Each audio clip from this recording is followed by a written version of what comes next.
অবস্থা সুপ্রিয় শিক্ষার্থীবৃন্দ? আমি আছি তোমাদের সাথে মোহাম্মদ রিজভী খান মজলিস। পড়াশোনা করছি ঢাকা ইউনিভার্সিটিতে, সেশন 21-22।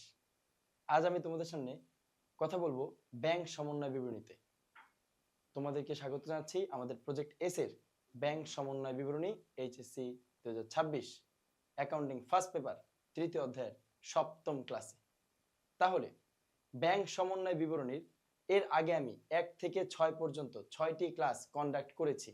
এই 6টি ক্লাসের মধ্যে একক জের, দ্বৈত জের নিয়ে আলোচনা করা হয়েছে বিশদভাবে, এবং কোন কোন টেকনিক ফলো করলে আমরা ব্যাংক সমন্বয় বিবরণীতে ভালো করতে পারবো, ফুল মার্কস অ্যাচিভ করতে পারবো, সেই টেকনিকগুলো নিয়ে আলোচনা করা হয়েছে। আলোচনা করা হয়েছে জাবেদা নিয়ে, আলোচনা করা হয়েছে একক জের নিয়ে, দ্বিপাক্ষিক জের নিয়ে, আলোচনা করা হয়েছে নগদান বই মোতাবেক ব্যাংক জমা, নগদান বই মোতাবেক ব্যাংক জমাতিরিক্ত নিয়ে আলোচনা করা হয়েছে, ব্যাংক বই বা ব্যাংক বিবরণী মোতাবেক ব্যাংক জমা এবং ব্যাংক বিবরণী মোতাবেক ব্যাংক জমাতিরিক্ত নিয়ে আলোচনা করা হয়েছে, নগদান ও ব্যাংক বইয়ের বিভিন্ন ভুল ত্রুটি নিয়ে আলোচনা করা হয়েছে, ডেবিট মেমোরেন্ডাম ও ক্রেডিট মেমোরেন্ডামের শর্ত কি, কখন আমরা কিভাবে বুঝবো যে এই লেনদেনটাই ডেবিট মেমোরেন্ডামে আসবে, এই লেনদেনটাই ক্রেডিট মেমোরেন্ডামে আসবে।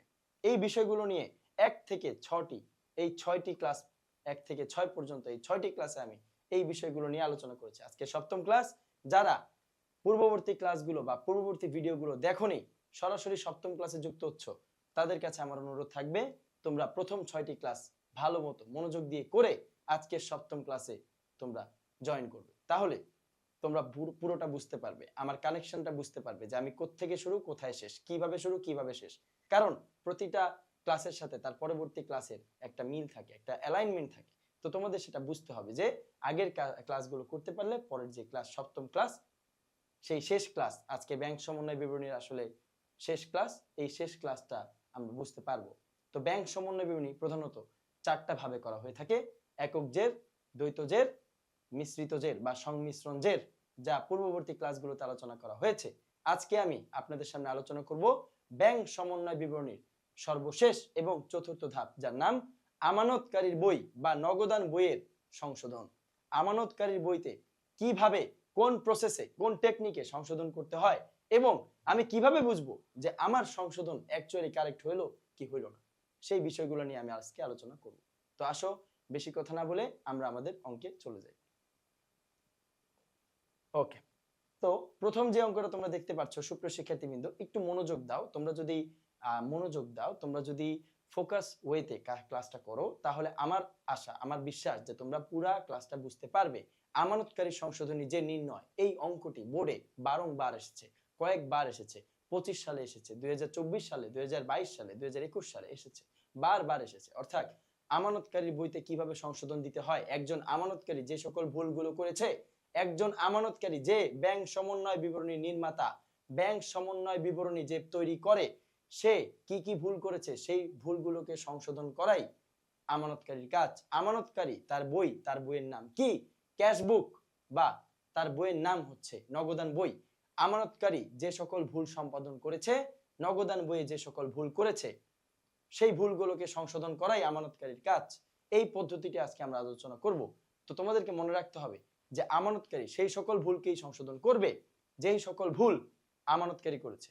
ব্যাংক যেই ভুল করেছে, ব্যাংক যদি কম টাকা লেখে, বেশি টাকা লেখে, ব্যাংক যদি ভুল টাকা লেখে, ব্যাংক যদি না লেখে, ব্যাংক যদি ভুলে যায়, ব্যাংক যদি লিখতেই ভুলে যায় বা কোনো অ্যাকাউন্ট না লেখে, এই ভুলগুলা ব্যাংকের, এই ভুলগুলা নগদান বই বা আমানতকারী নয়।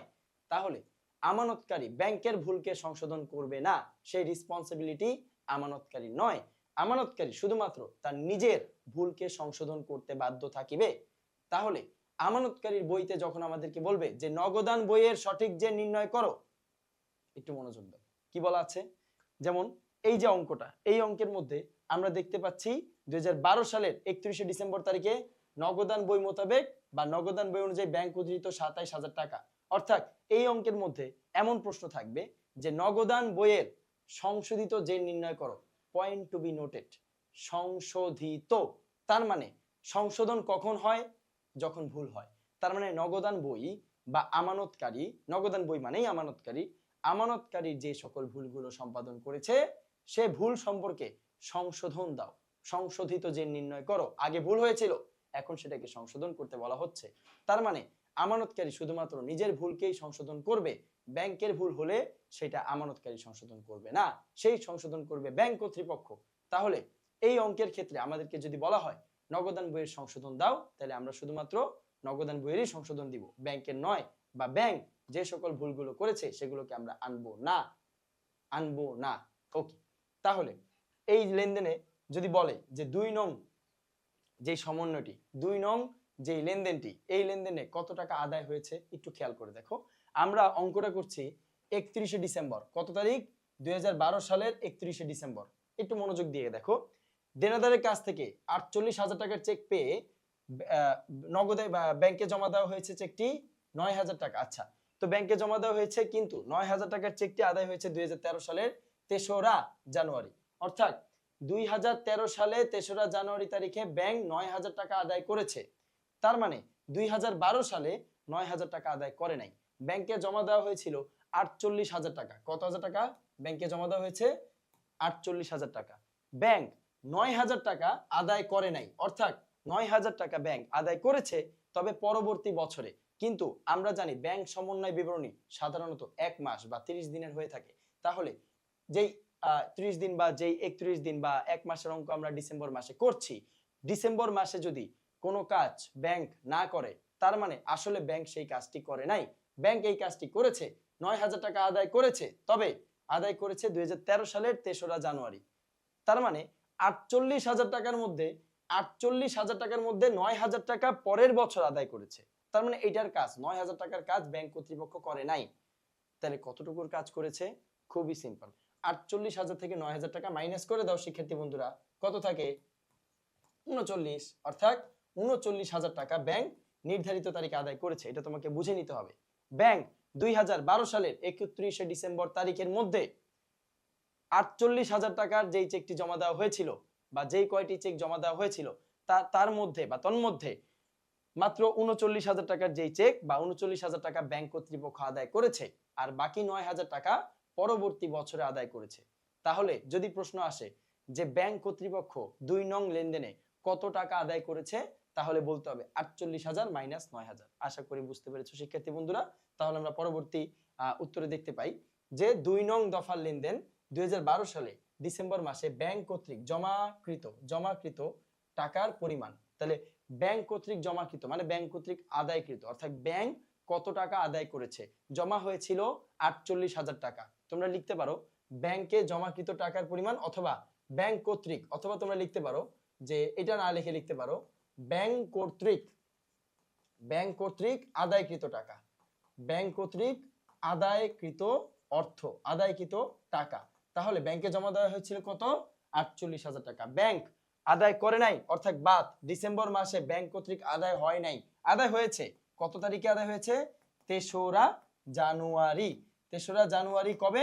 2013 সাল। আমরা অঙ্ক করছি 2012 সালের, অর্থাৎ 2013 সাল মানে এই অঙ্ক বা এই পিরিয়ডের মধ্যে কাজটা হয় নাই, সুতরাং এটা বাদ।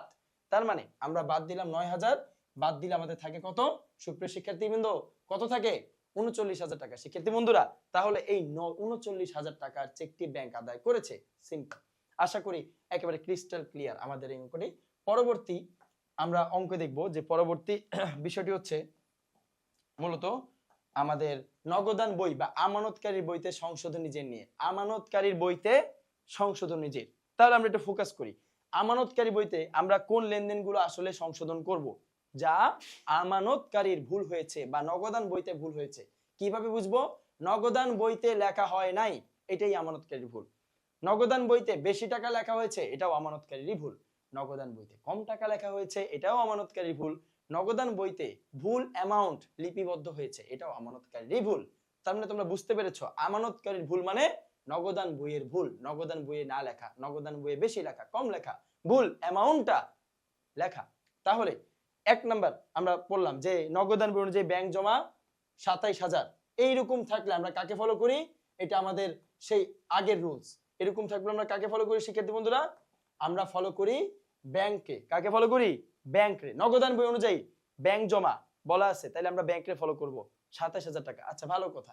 2 নাম্বার বলা আছে দেনাদার কাছ থেকে প্রাপ্ত 48,000 টাকার চেক আদায়ের জন্য ব্যাংকে জমা দেওয়া হয়েছিল, কিন্তু ব্যাংক 9,000 টাকা পরবর্তী বছরে আদায় করেছে। ব্যাংক 39,000 টাকা আমরা কিছুক্ষণ আগেই জানতে পারলাম। শিক্ষার্থী বন্ধুরা একটু মনোযোগ দাও, খুব সহজ। আজকে আমানতকারী সংশোধন পদ্ধতি শেষ করে দিব। জীবনেও আমানতকারী প্রবলেম হবে না, আমানতকারীর সংশোধনী জেন নিয়ে তোমাদের কোনো প্রবলেম ফেস করতে হবে না। I can challenge you. তাহলে এই জায়গার মধ্যে 9,000 টাকা ব্যাংক আদায় করেছে, তবে কবে আদায় করেছে? আদায় করেছে পরবর্তী বছরে, তার মানে আদায় করে নাই। এই ভুলটা আমাকে বলো, এই ভুলটা কার? 9,000 টাকা যে আদায় করে নাই, পরবর্তী বছরে আদায় করেছে, নির্ধারিত তারিখের মধ্যে ব্যাংক কর্তৃক আদায় হয় নাই। এই ভুলটা কার? নগদান বইয়ের বা আমানতকারীর নাকি ব্যাংকের? ঠিক বলেছো, কার? ব্যাংকের। ব্যাংকের ভুল কি আমি আমানতকারী বইতে আনবো? আনবো না। তাহলে এই যে 1 নাম্বার লেনদেনটা, এই 1 নাম্বার লেনদেন আসবে না। কোথায় আসবে না? কোথায় আসবে না শিক্ষার্থী বন্ধুরা? ঠিক কোথায়? আমানতকারী বইতে। আমানতকারী বইতে এই লেনদেনটা আসবে না। কেন? কারণ এটা ব্যাংকের ভুল। এরপরে দেখি 3 নাম্বার, পাওনাদার বরাবর ইস্যুকৃত। তার মানে ইস্যুকৃত বললে কি পাওনাদার বলতে হয়? ইস্যুকৃত মানেই তো পাওনাদার, ইস্যুকৃত মানেই তো প্রদেয় হিসাব। তাহলে পাওনাদারকে ইস্যু করা হয়েছে 51,000 টাকার চেক, যার মধ্যে কেবলমাত্র 28,000 চেক, 28,000 টাকার চেক নির্ধারিত তারিখের মধ্যে পরিশোধ করা হয়েছে। চেক আউটস্ট্যান্ডিং, পরিশোধিত অপরিশোধিত চেক অথবা ইস্যুকৃত চেক অথবা বকেয়া check, all are the similar name, all are the similar condition। তাহলে এই জায়গার মধ্যে বলা আছে 51,000 মধ্যে 28,000 টাকা পরিশোধ করা হয়েছে। নির্ধারিত তারিখ, নির্ধারিত তারিখ কত? 31শে ডিসেম্বর। 1 ডিসেম্বর থেকে 31শে ডিসেম্বর 2012 সালের মধ্যে যা কাজ হবে সেটাকেই বলা হয় নির্ধারিত তারিখ, স্পেসিফিক ডিউরেশন, টাইম। তাহলে এই যে 51 এর মধ্যে 28,000 টাকা পরিশোধ করা হয়েছে, তাহলে কত হাজার পরিশোধ হয় নাই? কত হাজার পরিশোধ হয় নাই? 51 মাইনাস 28। হয় নাই কোনটা? ওইটাই তো ভুল। যেটা হয়েছে সেটা তো ভুল না, যেটা হয় নাই সেটা ভুল। তাহলে কত হাজার হয় নাই? হয় নাই কত? ঠিক বলেছো, 23,000। এই যে 23,000 টাকা আদায় হয় নাই, এটা কি নগদের ভুল না ব্যাংকের ভুল? 23,000 টাকা পরিশোধ হয় নাই, সরি 23,000 টাকা পরিশোধ হয়নি, এটা কার ভুল? ব্যাংকের ভুল। ব্যাংকের আমি পরিশোধ করতে বলছি 50,000 টাকা। কাকে? পাওনাদারকে। ব্যাংক আমার পাওনাদার, আমানতকারীর যে পাওনাদার তাকে 50,000 টাকা দিবে, এটা আমি ব্যাংকে অর্ডার দিয়েছি। ব্যাংক দিয়েছে 22, ব্যাংক দিয়েছে 28,000। ব্যাংক এখনো দেয় নাই কত? 51,000 টাকা দিতে বলেছিলাম, ব্যাংক দিয়েছে কত? 28,000। তাহলে ব্যাংক দেয় নাই কত? 23,000 টাকা এখনো ব্যাংক কর্তৃপক্ষ দেয় নাই। তাহলে ওই 23,000 টাকা ব্যাংকের ভুল, তার মানে এটাও ব্যাংকের ভুল। অর্থাৎ আমানতকারীর যে বই, ওই বইয়ের মধ্যে এটা সংশোধন করা হবে না, এটা ব্যাংকের বইয়ের মধ্যে সংশোধন করবে। তাহলে এটাও আসবে না। তারপরটা দেখি, একজন দেনাদার ব্যাংকে জমা দিয়েছে 10,000 টাকা, যা নগদান ভুক্ত হয় নাই বা নগদান বইতে লেখা হয় নাই, তার মানে এটা আসবে।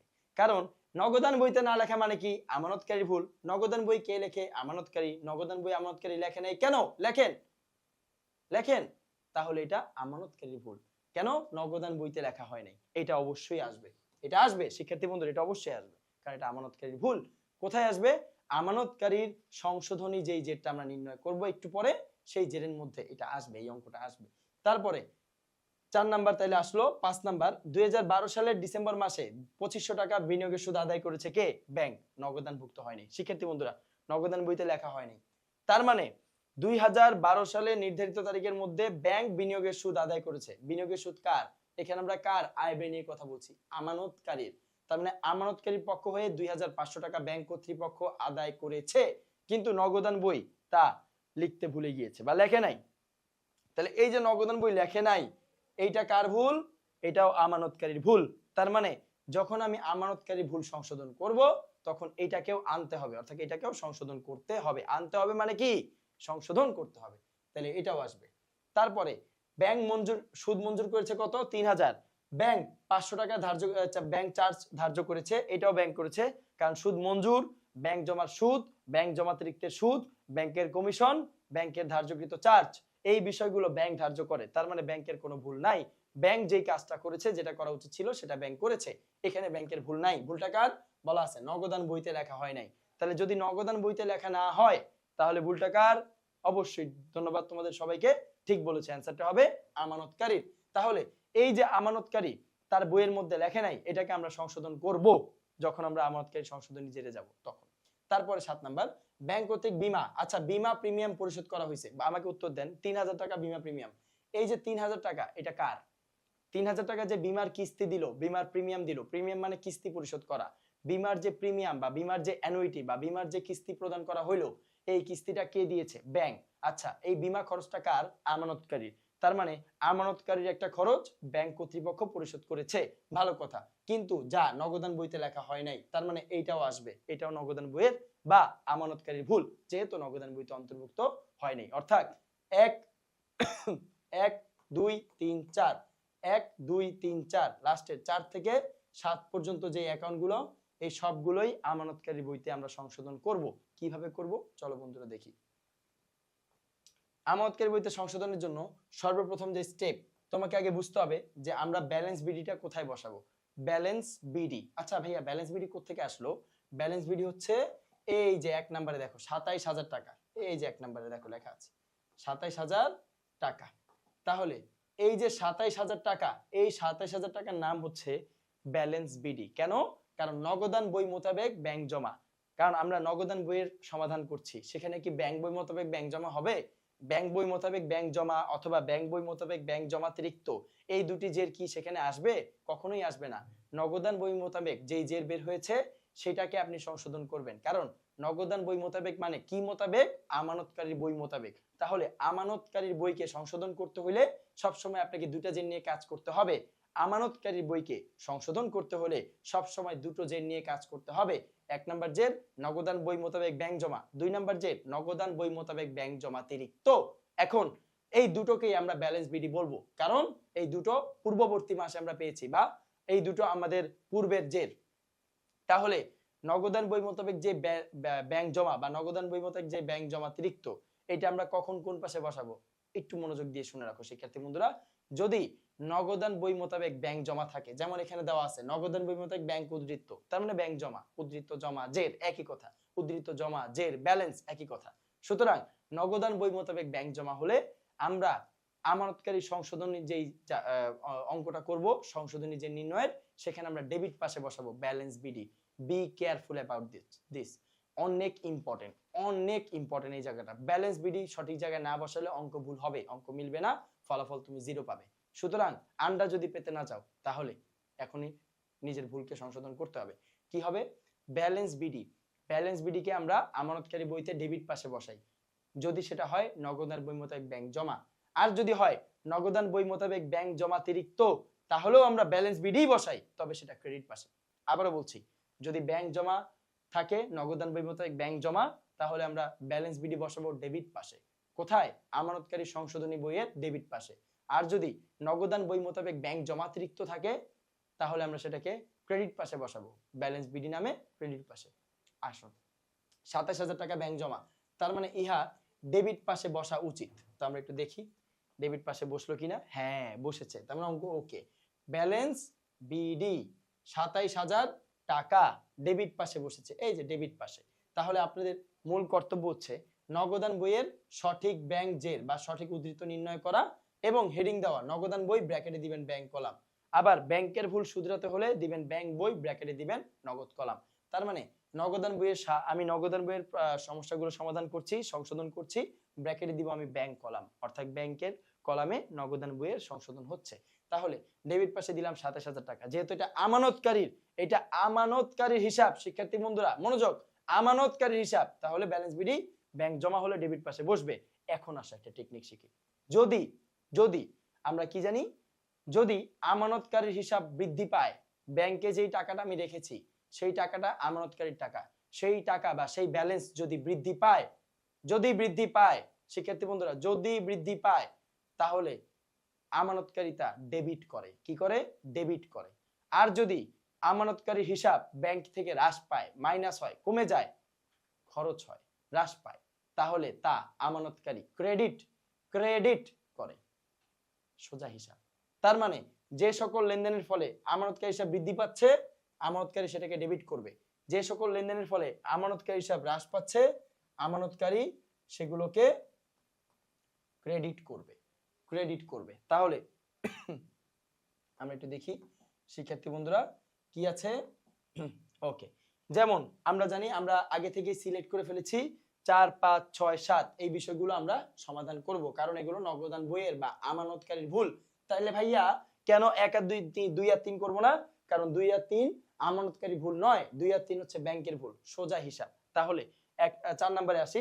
বলা আছে 4 নম্বরে একজন দেনাদার সরাসরি ব্যাংকে জমা দিয়েছে 10,000 টাকা, নগদানভুক্ত হয় নাই। আমাকে বলো নগদানভুক্ত হয় নাই, তাহলে নগদানভুক্ত করো। ব্যাংকে আমি 10,000 টাকা চেক জমা দিয়েছি, যা নগদানভুক্ত হয় নাই, তাহলে নগদানভুক্ত করো। নগদানভুক্ত করলে ব্যাংক হিসাব কমবে না।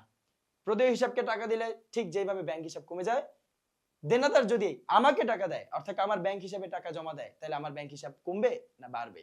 অফকোর্স বাড়বে।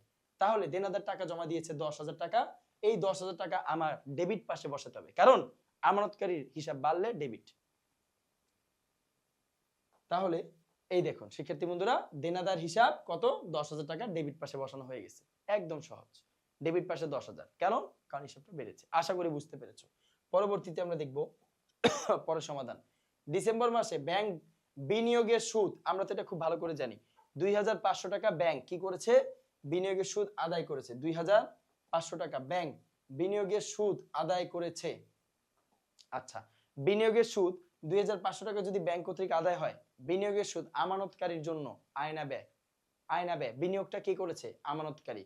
তাহলে বিনিয়োগের সুদ আমানতকারীর ব্যাংক অ্যাকাউন্টকে বাড়াবে না কমাবে? অবশ্যই বাড়াবে। তাহলে বিনিয়োগের সুদ বাড়াবে। আর যদি ঋণের সুদ থাকতো, বন্ডের সুদ থাকতো, ডিবেঞ্চারের সুদ থাকতো, তার মানে ঋণপত্রের সুদ আর কি ব্যাপারটা, তখন আমানতকারী হিসাব হ্রাস পাইতো, কমে যেত। কারণ ঋণপত্রের সুদ একটা খরচ আর বিনিয়োগের সুদ একটা ইনকাম বা আয়। তাহলে এই যে 2,500 টাকা বিনিয়োগের সুদ, এর ফলে আমানতকারী হিসাব বৃদ্ধি পাবে। তাহলে এটাকেও আমরা ডেবিট পাশে লিপিবদ্ধ করব, কারণ এটা নগদান বই লেখে নেই। তাহলে লেখেন, না লেখে মানে কি লেখেন। তাহলে বিনিয়োগের সুদ ডেবিট পাশেই কেন ভাইয়া? কারণ এর ফলে আমানতকারী হিসাব বৃদ্ধি পায়। ধন্যবাদ, আশা করি তোমরা বুঝতে পেরেছো। মনোযোগ দাও, এটা মনোযোগ দাও। তাহলে ব্যাংক সুদ মঞ্জুর করেছে, আমরা এটা আগেও পড়েছি। ব্যাংক জমার সুদ অর্থাৎ সুদ মঞ্জুর করা। ব্যাংক জমার সুদ মানে আয়, আর ব্যাংক জমাতিরিক্তের সুদ মানে ব্যয়। কার জন্য আয়, কার জন্য ব্যয় ভাইয়া? আমানতকারীর ব্যাংক জমার সুদ আয়, আমানতকারীর ব্যাংক জমাতিরিক্তের সুদ ব্যয়। তাহলে এই যে 3,000 টাকা, এটা আমানতকারীর হিসাবকে বৃদ্ধি করিয়ে দেয়, কারণ এটা ব্যাংক জমার সুদ। ব্যাংক সুদ মঞ্জুর করেছে, ব্যাংক সুদ অনুমোদন দিয়েছে, এর মানে আমানতকারীর হিসাব বৃদ্ধি পেয়েছে। তাহলে এটা কি নগদান বই লিখেছে? না ভাইয়া লেখে নাই। তাহলে না লিখলে কি করতে হবে? লেখাইতে হবে। এই যে ব্যাংক সুদ, ব্যাংক সুদ, অথবা তোমরা লিখতে পারো মঞ্জুরকৃত ব্যাংক সুদ, মঞ্জুরিকৃত ব্যাংক সুদ লিখতে পারো। কত টাকা? 3,000 টাকা লিখতে পারো। মঞ্জুরকৃত ব্যাংক সুদ কত ভাইয়া? 3,000। কেন ডেবিটে? কারণ এর ফলে ব্যাংক হিসাব বৃদ্ধি পায়। কার ব্যাংক হিসাব? আমানতকারী। ওকে, আশা করি তোমরা বুঝতে পেরেছো। পরে দেখো লেখা আছে ওই একই লেনদেনে 6 নম্বরে 500 টাকা ব্যাংক কর্তৃক চার্জ করা হয়েছে। ধার্যকৃত চার্জ কত? 500 টাকা ধার্যকৃত চার্জ। আচ্ছা আমাকে বলো, ধার্যকৃত চার্জ কে করে? ব্যাংক করে। কে জানে না? নগদান বই জানে না। এই যে লেখা আছে, নগদান বইতে লিপিবদ্ধ হয়নি, দেখো লেখা আছে। শিক্ষার্থী বন্ধুরা লেখা আছে, কি লেখা আছে? নগদানভুক্ত হয়নি বা নগদান বইতে লেখা হয় নাই। তাহলে নগদান বইতে লেখা হয়নি মানে কার দোষ? আমানতকারীর দোষ। কয় টাকা লেখা হয়নি? 500 টাকা। এখন এই যে ব্যাংক চার্জ করলো, এটা ব্যাংকের জন্য আয় কিন্তু আমানতকারীর জন্য ব্যয়, কারণ ব্যাংক আমানতকারীর থেকে কেটে নিছে। এই কেটে নেওয়াকে বলে হ্রাস করা, কেটে নেওয়া, ডেবিট করা, কর্তন করা, সমন্বয় করা, অবলোপন করা। তাহলে ব্যাংক আমানতকারী হিসাবকে ডেবিট করলো কখন? যখন আমানতকারী হিসাব হ্রাস পায় বা কমে যায়। তাহলে কয় টাকা ডেবিট করলো, কয় টাকা কর্তন করলো, কয় টাকা অবলোপন করলো বা কয় টাকা সমন্বয় করলো, কয় টাকা চার্জ করলো, কয় টাকা? 500 টাকা। তাহলে এর ফলে আমানতকারী হিসাব বৃদ্ধি পাবে? কখনোই না। কি হবে? হ্রাস পাবে। হ্রাস পেলে কোন পাশে? হ্রাস পেলে ক্রেডিট পাশে। এই যে হ্রাস পেয়েছে, ব্যাংক চার্জ ক্রেডিট পাশে দিয়ে দিলাম কত? 500 টাকা। তার পরবর্তীতে আমরা দেখব লাস্ট যেই অঙ্কটা, সেটা হচ্ছে ব্যাংক কর্তৃক বীমা পরিশোধ করা হয়েছে কত? 3,000 টাকা। কয় টাকা বীমা পরিশোধ করা হয়েছে শিক্ষার্থী বন্ধুরা? 3,000 টাকা। কার বীমা? আমানতকারী বীমা। কে পরিশোধ করেছে? ব্যাংক পরিশোধ করেছে। ব্যাংক পরিশোধ করলে আমানতকারী হিসাব কি বৃদ্ধি পায়? না, কারণ আমানতকারী হিসাব থেকে ব্যাংক কর্তন করেছে 3,000 টাকা। এইটা আমানতকারী হিসাবকে হ্রাস করে, আমানতকারী হিসাবকে কমায়া দেয়। কমায়া দিলে আমরা আমানতকারী যেখানে সংশোধন নির্ণয় করছি, আমানতকারী ভুল যেখানে সংশোধন করছি, সেখানে আমরা ক্রেডিট দিব। কেন ক্রেডিট দিব? কারণ কমে গেছে। তাহলে 3,000 টাকা আমরা ক্রেডিট। এই দেখো বীমার কিস্তি বা বীমা প্রিমিয়াম কয় টাকা? 3000 টাকা কোন পাশে দিলাম ক্রেডিট কেন ক্রেডিট কারণ হ্রাস পেয়েছে এর ফলে আমানতকারী হিসাব হ্রাস পেয়ে যায় এই লেনদেনটি আগে আমানতকারী নগদানভুক্ত হয় নাই এটা নগদান বইয়ের ভুল ছিল এখন আমরা ভুলটাকে সংশোধন করলাম এখন দেখো আমাদের ডেবিট আর কোনো আমাদের লেনদেন নেই নগদান বইয়ের আর কোনো ভুল নেই ডেবিট পাশে আমাদের যোগফল হয়েছে কত 42500 শিক্ষার্থী বন্ধুরা কত টাকা 42500 টাকা কিন্তু ক্রেডিট পাশে হয়েছে 3500 তার মানে 42500 মাইনাস 3500 কেন ভাইয়া কেন মাইনাস কারণ ডেবিট আর ক্রেডিটের সম্পর্ক তো মাইনাসে এটা তো সবাই জানি আমরা সবাই এটা জানি তাহলে 42500 মাইনাস 3500 রেজাল্ট হয়ে গেল কত 39000 ওইটাকে আমরা বলি ব্যালেন্স সিডি ওই যে তোমরা টিচকে করতা খতিয়ানে 9 10 এও করেছো আবার 11 এও করেছো ইন্টার ফার্স্ট ইয়ারে করেছো সেকেন্ড ইয়ারে করছো টিচক যে ছক টিচকের মধ্যে আমরা কি করতাম খুচরা নগদান বই নগদান এক ঘোড়া দুই ঘোড়া তিন ঘোড়া নগদান বইয়ে আমরা কি করতাম ব্যালেন্স বিডিসিডি বের করতাম না ওইটাই করেছি অর্থাৎ দুই পাশে 42500 যে অঙ্কটা বড় যেই পাশ বড় এখানে ডেবিট পাশ বড় 42500 টাকা আমি এই পাশে 42500 টাকা কপি পেস্ট করেছি বসাই দিয়েছি তাহলে এই পাশে কি আসলে 42 হইছে হয় নাই তাহলে 42500 মাইনাস 3500 কয় টাকার গ্যাপ আছে শিক্ষার্থী বন্ধুরা কয় টাকার পার্থক্য আছে দ্য রেজাল্ট ইজ 39000 তাহলে 39000 টাকার গ্যাপ আছে এই যে 39000 টাকা দেখো 39000 টাকা এই যে 39000 টাকা আমাদের ব্যালেন্স সিডি 39000 টাকা আমাদের ব্যালেন্স সিডি এটা আমাদের পার্থক্য তার মানে নগদান বই মোতাবেক ব্যাংক জমা সংশোধিত জের আসলে 27000 টাকা নয় আসলে ইহা 39000 টাকা আমরা এটা প্রমাণ করলাম আগে 27000 টাকাটা ভুল ছিল তার মানে পরে আমাদেরকে গ নম্বরে বলা হয়েছে ব্যাংক সমন্বয় বিবরণী প্রস্তুত করো তাহলে তোমরাই আমাকে উত্তর দাও আমরা কি ভুল জের নিয়ে ব্যাংক সমন্বয় শুরু করব নাকি সঠিক জের নিয়ে অবশ্যই সঠিক জের নিয়ে কারণ নগদ একটা জের আমি সঠিক পেয়েছি ওই একটা জের নাম কি নগদান বই বা আমানতকারী জের আমানতকারী অনুযায়ী বা নগদান বই অনুযায়ী ব্যাংক জমা 39000 টাকা সেটা সঠিক জের এই জের নিয়ে আমরা ব্যাংক রিকনসিলিয়েশন স্টেটমেন্ট শুরু করব আসো পরবর্তীতে যাই ওকে তাহলে আমরা কি নিয়ে শুরু করব ওই যে সংশোধনী জের পাইলাম নগদান বই মোতাবেক ব্যাংক জমা ভুল উদ্ধৃত ছিল 27000 কিন্তু সঠিক উদ্ধৃত আমরা খ নম্বরে বের করলাম 39000 টাকা আমরা সেই 39000 যেটা সংশোধিত উদ্ধৃত সংশোধিত জের নগদান বই মোতাবেক ব্যাংক জমার যে সংশোধিত জের সেটাকে আমরা বের করব সেটা আমরা বের করলাম কত 39000 টাকা তাহলে আমরা সেটা নিয়ে শুরু করি সংশোধিত নগদান বই অনুযায়ী ব্যাংক জমা সংশোধিত কথাটা লিখতেই হবে ইট ইজ মাস্ট এটা ম্যান্ডেটরি মাস্ট লিখতে হবে না লিখলে তোমাকে কাটা দিবে না লিখলে বোর্ড এক্সামিনাররা বা যারা খাতা দেখছেন তারা অবশ্যই কাটা দিবে লিখে নাও কাটা দিবে কারণ তুমি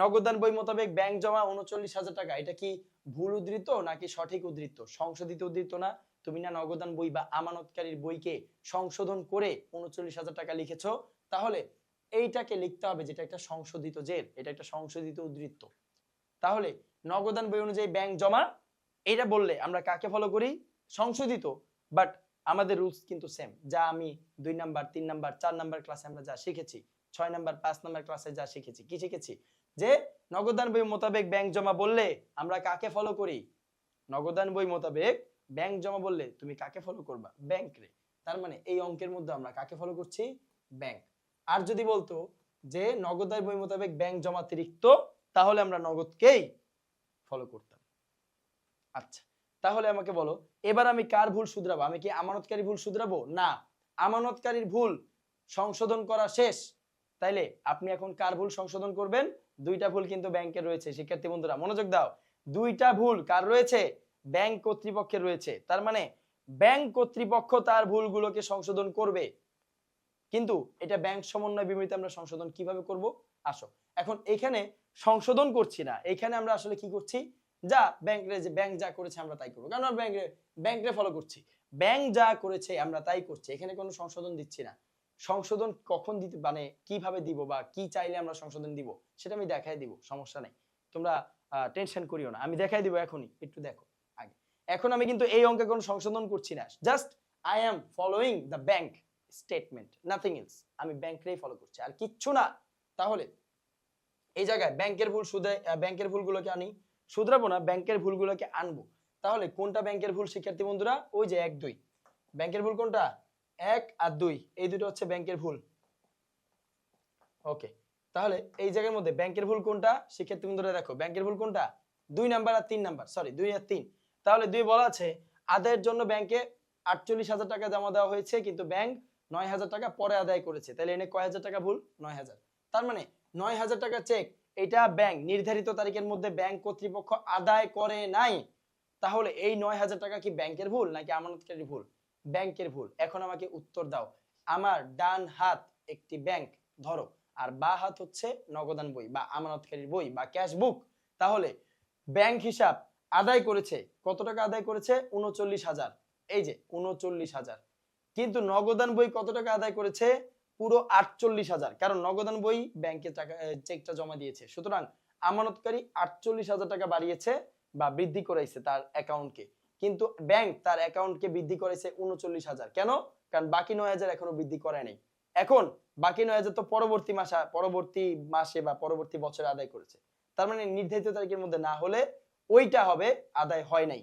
তাহলে 9,000 টাকা ব্যাংক বাড়ায় নাই প্লাস করে নাই এখন আমি কাকে ফলো করছি ব্যাংক রে ফলো করছি ব্যাংক তাহলে ব্যাংক রে ফলো করলে নগদান বই নামবে নাকি ব্যাংক উপরে উঠবে কে উপরে উঠবে আমরা তো ব্যাংক রে ফলো করছি ব্যাংক যেখানে নগদান বই সেখানে সুতরাং নগদান বই মাইনাস হবে নগদান বইয়ের নামতে হবে অর্থাৎ এই অ্যাকাউন্ট যে 9,000 টাকা ব্যাংক কর্তৃপক্ষ কাজ করে নাই এই অ্যাকাউন্টকে আমরা মাইনাস করব কারণ ব্যাংক আমরা ব্যাংক রে ফলো করছি ব্যাংক প্লাস করে নাই তার মানে ব্যাংক যদি প্লাস করতো তাহলে আমরাও প্লাস করতাম ব্যাংক তো প্লাস করে নাই তার মানে আমরা এটাকে মাইনাস করব কারণ ব্যাংকের বরাবর হতে হবে ব্যাংক যা করেছে আমরা তাই করব আমরা মানে নগদান বই বা আমানতকারী ভুলবশত আগে 9,000 টাকা ভুলবশত না সে ঠিক কাজই করেছে সে পুরো সম্পূর্ণ অর্থই প্লাস করে দিয়েছিল কিন্তু ব্যাংক বই সম্পূর্ণ অর্থ প্লাস করে নাই ব্যাংক 9,000 টাকা কম প্লাস করেছে ব্যাংক রে ফলো করতে হলে তোমাকে 9,000 টাকা কমাইতে হবে আবারও খেয়াল করো এই যে ব্যাংক বই আমার ডান হাত প্লাস করেছে কত 1 2 করে 39,000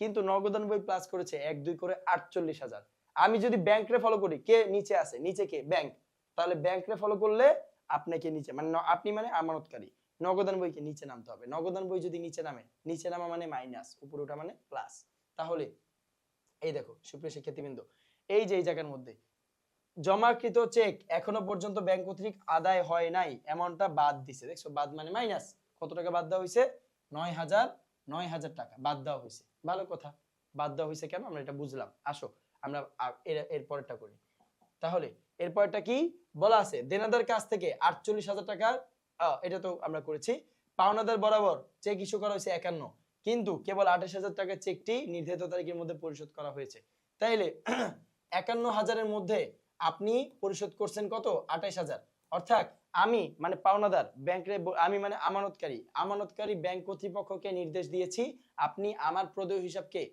কত টাকা দিবেন জানেন 51,000 টাকা দিবেন কিন্তু ব্যাংক দিয়েছে অনলি 28,000 টাকা তার মানে ব্যাংক এখনো 23,000 টাকা পরিশোধ করে নাই তাহলে এই ভুলটাও কার ব্যাংকের এখন আবারও আসেন আমার ডান হাত ব্যাংক বই বা হাত নগদান বই বা আমানতকারীর বই তাহলে আমানতকারীর বই যখনই নির্দেশ দিয়েছে ব্যাংকে যে 51,000 টাকা আপনি প্রদেয় হিসাবকে পরিশোধ করবেন তাহলে আমাকে বলো শিক্ষার্থী বন্ধুরা তোমরাই উত্তর দাও প্রদেয় হিসাবকে যদি আমি পরিশোধ করি আমার ব্যাংক হিসাব বা আমানতকারী হিসাব বাড়বে না কমবে অবশ্যই কমবে তাহলে নগদান বই 51,000 টাকা মাইনাস করেছে কিন্তু ব্যাংক বই মাইনাস করেছে কিন্তু 28,000 টাকা তার মানে এখনো 23,000 টাকা মাইনাস করা বাকি মাইনাস করে নাই আমি তো এখানে ভুল শুধরাচ্ছি না আমি ফলো করছি কাকে ব্যাংক বইকে ব্যাংক যা করবে আমিও তাই করব ব্যাংক ভুল করলে আমিও ভুল করব ব্যাংক ঠিক করলে আমিও ঠিক করব যা করবে তাই করব তাহলে ব্যাংক উপরে আছে না নিচে আছে নগদান বই বেশি নিচে নেমে গেছে আবারও খেয়াল করো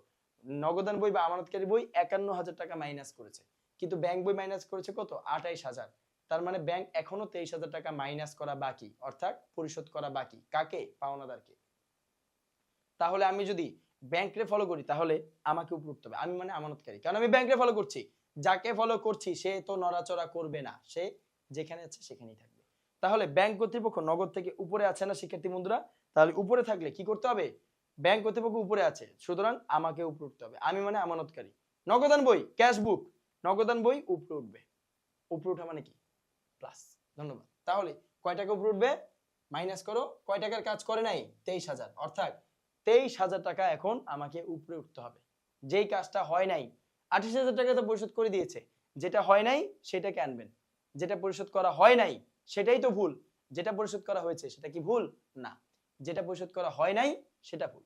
23,000 তাহলে কি হবে, এই দেখো শিক্ষার্থী বন্ধুরা, ইস্যুকৃত চেক এখনো ব্যাংকে উপস্থাপিত হয় নাই বা ব্যাংক কর্তৃক পরিশোধ করা হয়নি, একই কথা। ইস্যুকৃত চেক ব্যাংকে উপস্থাপিত হয় নাই অথবা ব্যাংক কর্তৃক পরিশোধ করা হয় নাই, অর্থাৎ এই কাজটা ব্যাংক করে নাই। তাহলে 51 মাইনাস 28 কত টাকা হবে, এটি আমি বুঝি 23,000 টাকা। প্লাস হবে না মাইনাস হবে, অবশ্যই প্লাস হবে। কারণটা কি শিক্ষার্থী বন্ধুরা, ওই যে ব্যাংক কর্তৃপক্ষ তো মাইনাস করে নাই, ব্যাংক কর্তৃপক্ষ প্লাসও করে নাই, ব্যাংক কর্তৃপক্ষ কম মাইনাস করেছে। সুতরাং ব্যাংক উপরে আছে, আমিও উপরে যাব, মানে ব্যাংক যা করেছে আমিও তাই করব। ব্যাংক নগদান বই মাইনাস করেছে 51,000, ব্যাংক মাইনাস করেছে 28,000, অর্থাৎ ব্যাংকরে ফলো করতে হলে আপনাকে আরো 23,000 টাকা উপরে উঠতে হবে।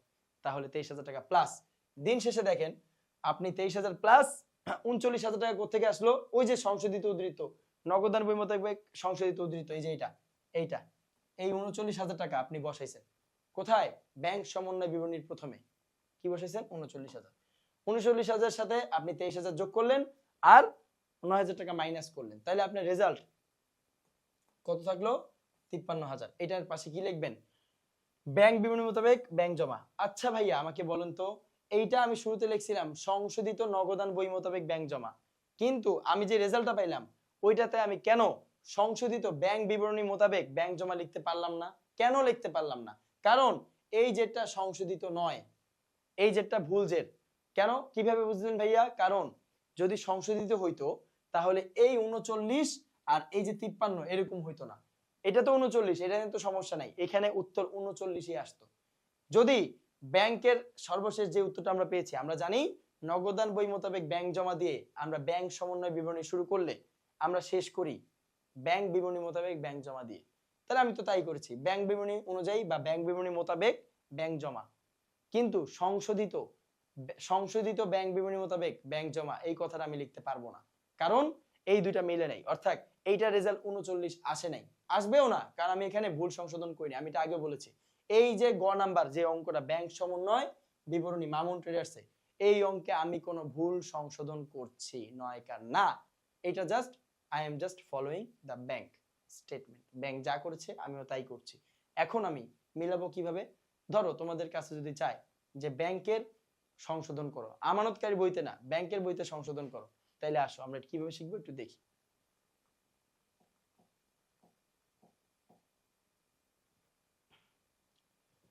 ধরো তুমি ব্যাংকের বইতে সংশোধন করছো, খুবই সহজ, তুমি ব্যাংকের বইতে সংশোধন করছো, ভালো কথা।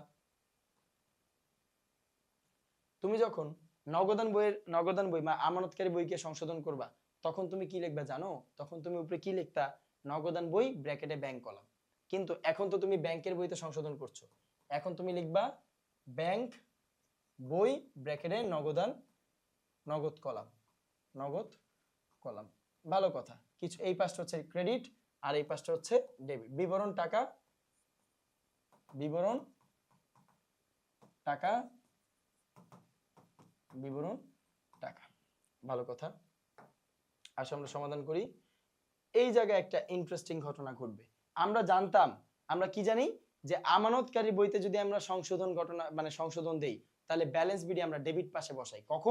কখন ডেবিট পাশে বসাই জানো, যখন নগদান বই মোতাবেক ব্যাংক জমা থাকে। এখন আমরা তো ব্যাংকের ভুল সংশোধন করছি, ব্যাংকের ভুল সংশোধন করলে কি কখনো ব্যাংকের ভুল যদি সংশোধন করি তাহলে কি নগদান বই মোতাবেক ব্যাংক জমা আসবে না। আবার নগদান বইয়ের ভুল যদি সংশোধন করি তাহলে কি ব্যাংক বই মোতাবেক ব্যাংক জমা আসবে না। নগদান বই বা আমানতকারী বইতে সংশোধন করতে হলে দুইটা জের আসে, নগদান বই মোতাবেক ব্যাংক জমা আর নগদান বই মোতাবেক ব্যাংক জমা অতিরিক্ত। যদি আমানতকারী বইতে নগদান বই মোতাবেক ব্যাংক জমা থাকে তাহলে আমরা ডেবিট পাশে ব্যালেন্স বিডি বসাই, আর যদি নগদান বই মোতাবেক ব্যাংক জমা অতিরিক্ত থাকে তাহলে আমরা ক্রেডিট পাশে বসাই। এটা আমরা জানি, আগে আমি বলেছি, আশা করি তোমরা বুঝেছো এটা। আর ব্যাংকের বইতে ঠিক উল্টা, যদি ব্যাংক বই মোতাবেক ব্যাংক জমা থাকে তাহলে এটা হবে ক্রেডিট উল্টা। কিন্তু ব্যাংক বই মোতাবেক ব্যাংক জমা থাকলে কোন পাশে হবে ক্রেডিট, ব্যাংক বই মোতাবেক ব্যাংক জমা অতিরিক্ত থাকলে কোন পাশে হবে ডেবিট। কি হবে ব্যালেন্স বিডি। আবারও বলছি, ব্যাংক বই মোতাবেক ব্যাংক জমা ডেবিট পাশে বসাবেন না ক্রেডিট পাশে, অবশ্যই ক্রেডিট পাশে।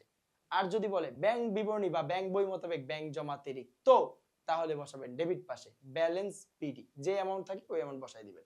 এবার আসেন কি লেখা আছে বলেন তো। বলা আছে আমাদের এখানে, এই যে আমরা যে অঙ্কটা করলাম, এই অঙ্কের মধ্যে বলা ছিল আমরা দিন শেষে পেয়েছি এই যে ভুল যে যেটা, এই যেটা কত ছিল, ব্যাংক বিবরণী মোতাবেক ব্যাংক জমা। তাহলে আমরা কি এই যে নিয়ে ব্যাংকের ভুল সংশোধন করব না? নগদের যে নিয়ে কি ব্যাংকের ভুল সংশোধন হয়? হয় না। ব্যাংকের যে নিয়ে ব্যাংক বই সংশোধন করতে হয়, ব্যাংকের ভুল সংশোধন করতে হয়। ব্যাংকের ভুল কে সংশোধন করবে? ব্যাংক কর্তৃপক্ষ। কিভাবে করবে ওইটাই দেখাচ্ছি। তাহলে ব্যাংক অনুযায়ী ব্যাংক জমা 53,000 টাকা, এইটাকে নিয়ে আমি শুরু করব। এখন যেহেতু এটা ব্যাংক জমা আছে, তাহলে ব্যাংকের ভুলের মধ্যে এটা কোন পাশে বসবে? এটা তো ব্যালেন্স বিডি। এই 53,000 টাকা কি ব্যালেন্স বিডি, মানে সংশোধিত জেরে এটা ব্যালেন্স বিডি। এখন এই ব্যালেন্স বিডি এটা কোন পাশে বসবে বলতো? যেহেতু এটা ব্যাংক জমা, ব্যাংক বিবরণী মোতাবেক ব্যাংক জমা, তাই ইহা ক্রেডিট পাশে বসবে। ব্যাংকের ভুলে বা ব্যাংক সংশোধনের ক্ষেত্রে ক্রেডিট পাশে বসবে। আজ আমরা ক্রেডিট পাশে 53,000 টাকা বসাই দিই। এই যে ক্রেডিট পাশে বসাচ্ছি কত? ব্যালেন্স বিডি কত? 53,000 টাকা। এখন আসো ভুলগুলো সংশোধন করি, আমাদের প্রশ্নগুলো মনে আছে কি? ব্যাংকের ভুল, তাহলে এটা তো ব্যাংক কি আমানতকারী ভুল সংশোধন করবে না? আমানতকারী ভুল তো আমি সংশোধন করেই ফেলছি। ব্যাংকের ভুল সংশোধন করবে, যার ভুল সে সংশোধন করে। ব্যাপারটা সহজ। তাহলে শিক্ষার্থী বন্ধুরা একটু মনোযোগ দাও, অ্যাটেনশন। এই জায়গায় ব্যাংকের ভুলটা কয়টা ছিল? দুইটা। এক নাম্বার ভুল, ব্যাংকে আমি বলেছিলাম যে তুমি চেক ইস্যু করো। কয় টাকার চেক ইস্যু করবা? 51,000। কিন্তু ব্যাংক চেক ইস্যু করেছে কত? ব্যাংক চেক ইস্যু করেছে কত? 28,000। কত হাজার করে নাই? 23,000। এখন আমাকে বলো 23,000 করে নাই, এটা করাইতে হবে। ব্যাংক 23,000 টাকার চেক পাওনাদারকে পরিশোধ করে নাই এখনো, তাহলে করান। পাওনাদারকে সঠিক কাজটা কি? পরিশোধ করতে হবে না? যেহেতু আমানতকারী বলেছে ব্যাংকে যে 51,000 টাকা পাওনাদারকে দেন, তাহলে আপনাকে 51ই পরিশোধ করতে হবে ব্যাংকে। ব্যাংক কত পরিশোধ করবে? 51। ব্যাংক পরিশোধ করছে কত? 28। কত টাকা করে নাই? 23। 51 মাইনাস 28 23। ওই 23,000 টাকা কি মাইনাস করাইতে হবে না? আচ্ছা, এবার আসো, আমরা জানতাম নগদান বইয়ের মধ্যে, নগদান বই কি করত? যে সকল অ্যাকাউন্টের ফলে আমানতকারী হিসাব বৃদ্ধি পাইতো সেগুলোকে নগদান বইয়ের ডেবিট পাশে লিখতাম। বিনিয়োগের সুদ, দেনাদার, এগুলো আমরা ডেবিট পাশে বসাই। লভ্যাংশ, মঞ্জুরিকৃত সুদ, ব্যাংক জমার সুদ, এগুলো আমরা ডেবিট পাশে বসাই আমানতকারী সংশোধনী বইতে। এটা আমরা আগের এই অঙ্কে আগেও দেখেছি, ডেবিট পাশে। আর যে সকল লেনদেনের ফলে আমানতকারী বই কমে যায় সেগুলো ক্রেডিট পাশে।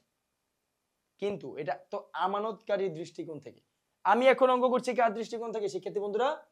ব্যাংকের দৃষ্টিকোণ থেকে আমি অঙ্ক করছি, ব্যাংক। তাহলে উল্টা কাজ হবে না? অবশ্যই উল্টা কাজ হবে। অর্থাৎ যে সকল লেনদেনের ফলে ব্যাংক হিসাব বৃদ্ধি পায় সেগুলোকে ব্যাংক ক্রেডিট করবে, আর যে সকল লেনদেনের ফলে ব্যাংক হিসাব হ্রাস পায় সেগুলোকে ব্যাংক ডেবিট করবে। এটাই ফর্মুলা। তাহলে এই জায়গায় 23,000 টাকা ইস্যুকৃত চেক কয় হাজার টাকা? 51,000। দিছে কত? 28,000। কে দিছে? ব্যাংক। কাকে দিছে? পাওনাদারকে। তাহলে আরো কত টাকা দিতে হবে? 51 মাইনাস 28, 23,000 টাকা ব্যাংক পরিশোধ করবে। আরো পরিশোধ করবে কাকে? পাওনাদারকে। 23,000 টাকা পরিশোধ করলে ব্যাংক হিসাব বাড়বে না কমবে? অবশ্যই কমবে।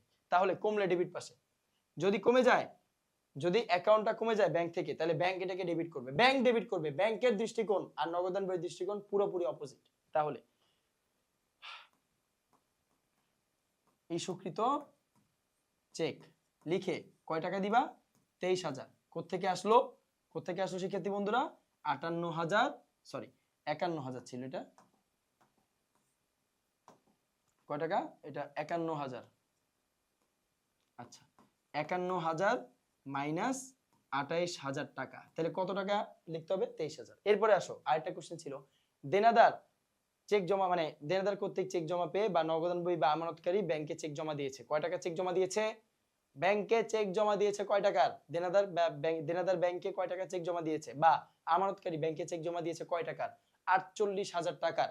কিন্তু ব্যাংক ওই চেকটা দেনাদার থেকে আদায় করেছে 39,000, আর বাকি 9,000 পরের মাসে, ওই যে কথা করছিলাম পরের মাসে, পরের বছরে 2013 সালের 5ই জানুয়ারি বা 3রা জানুয়ারি এটা আদায় করেছিল। 2013 সালের 3রা জানুয়ারি, তার মানে নির্ধারিত তারিখের মধ্যে ব্যাংক এই কাজটা করেনি।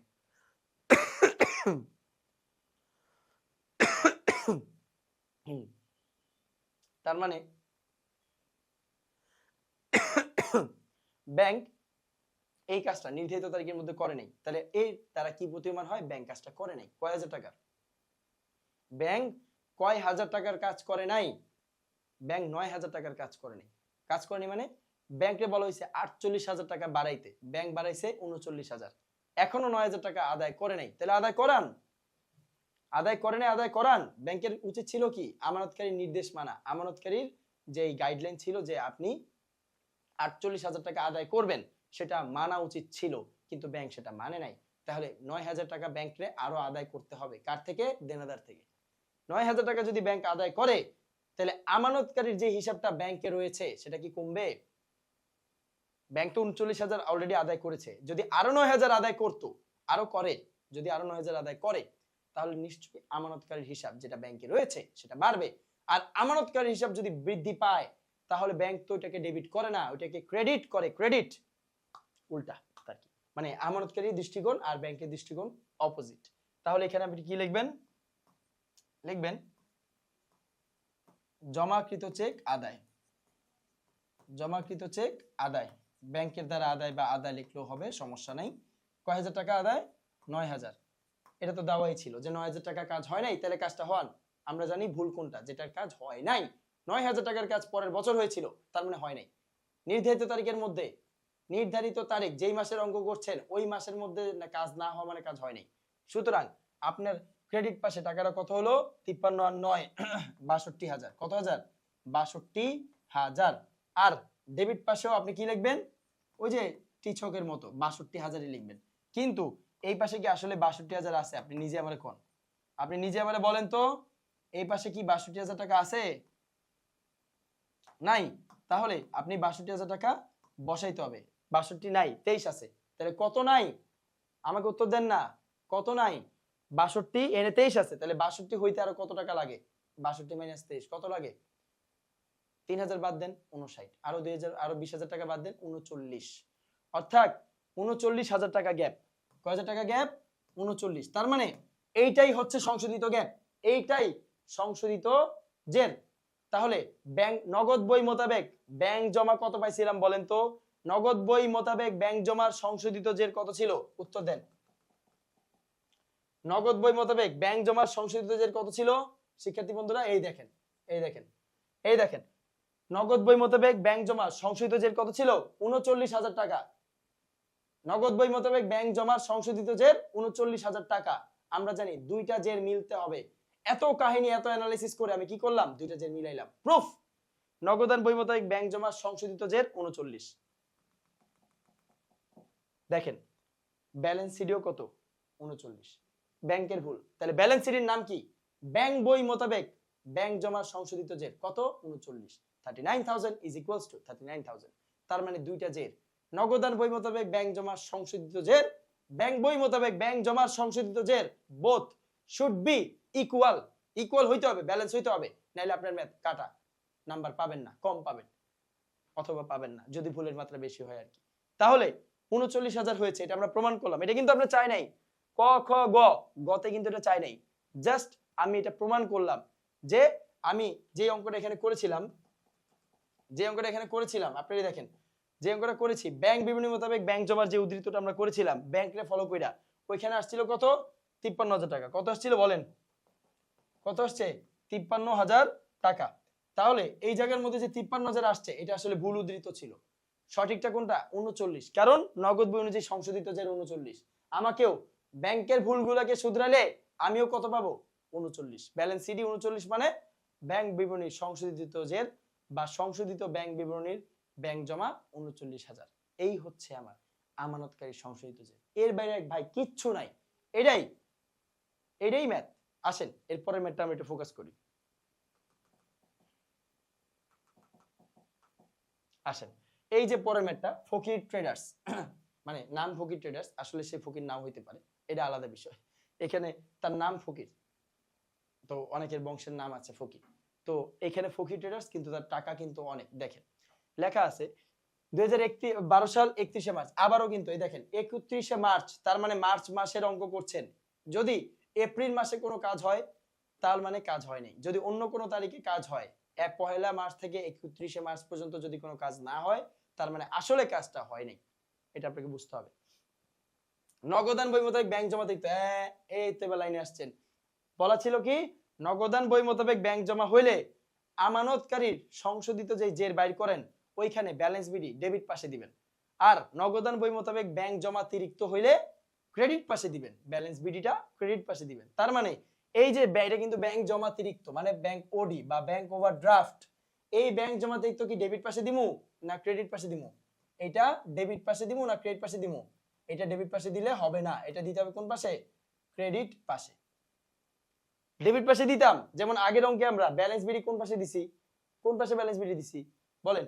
এই যে আপনি দেখেন আগের অঙ্কে ব্যালেন্স বিডি কোন পাশে দিছেন? ২৭,০০০ ডেবিট পাশে। কেন?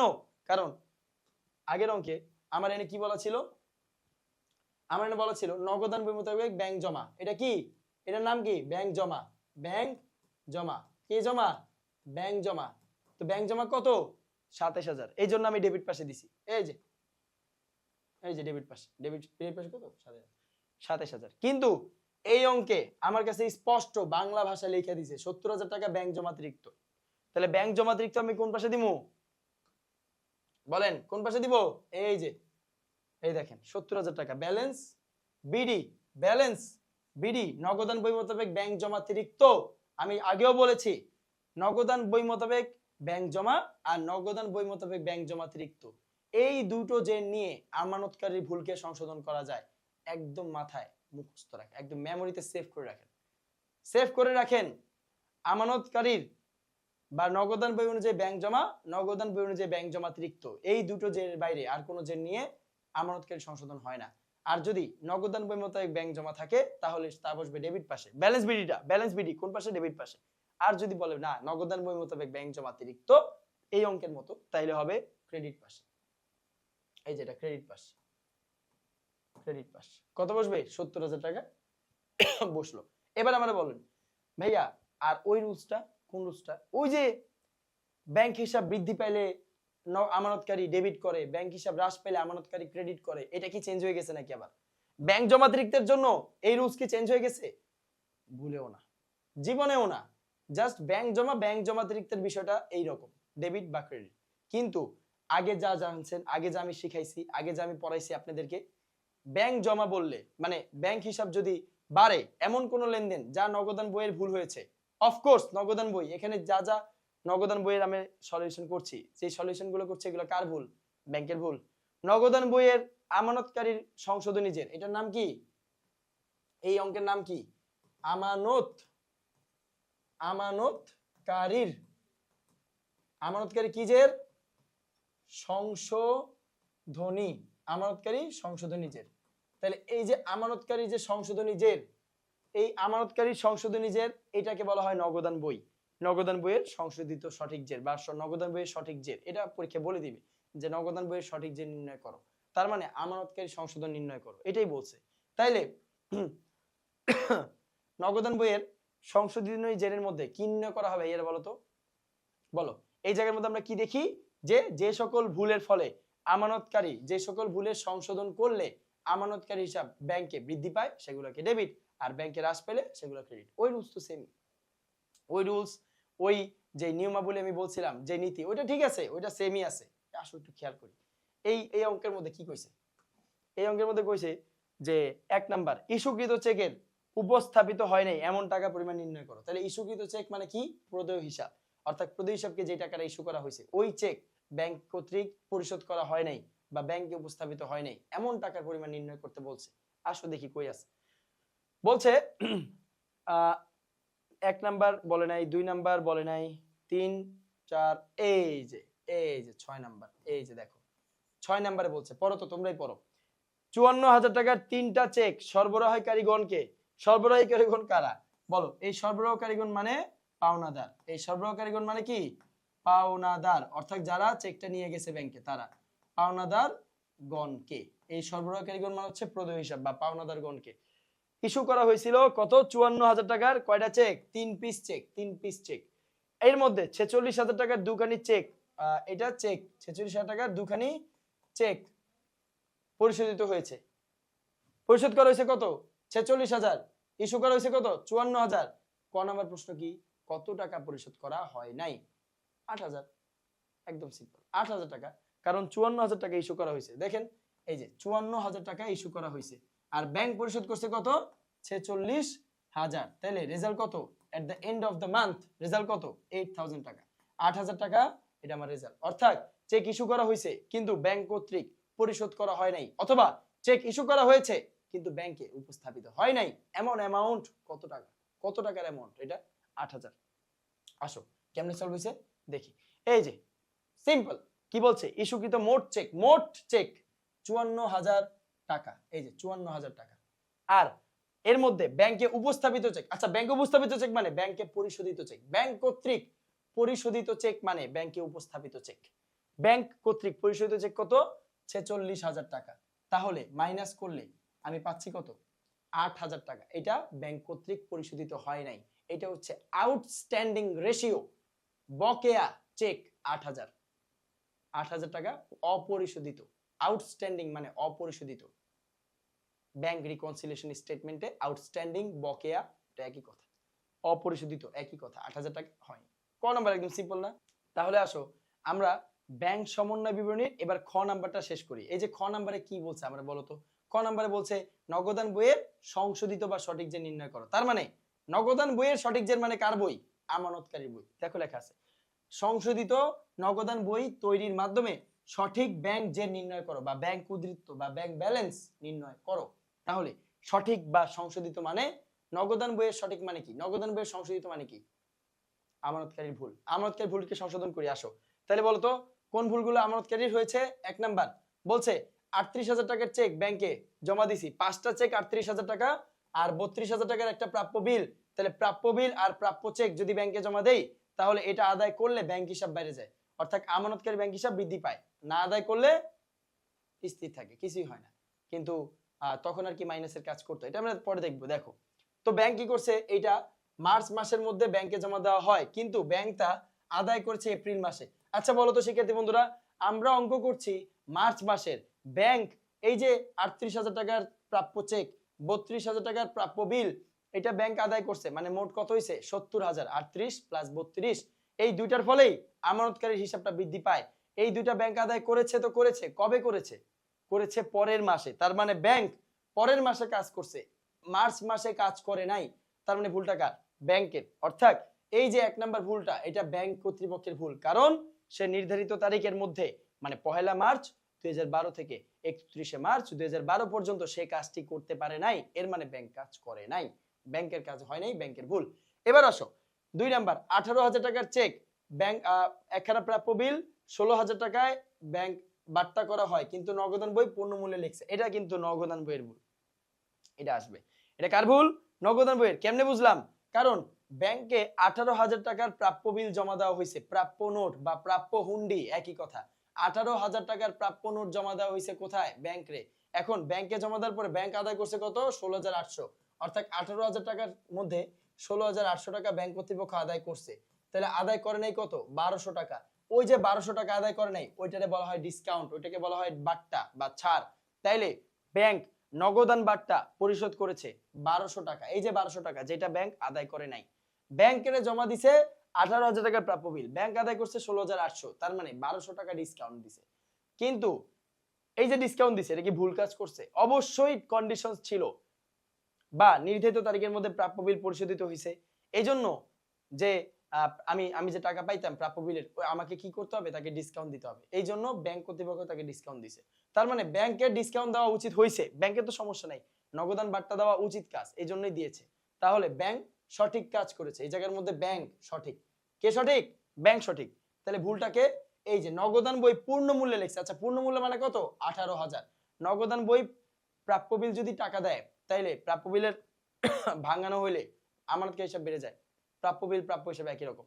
আমানতকারীর হিসাব বেড়ে গেছে 18,000 টাকা বাড়াই দিছে আমানতকারী, কিন্তু আসলে বাড়ছে কত 16,800, কারণ ব্যাংক আদায় করেছে 16,800। তাহলে অতিরিক্ত 1200 টাকা প্লাস করেছে কে, নগদান বই মানে আমানতকারী।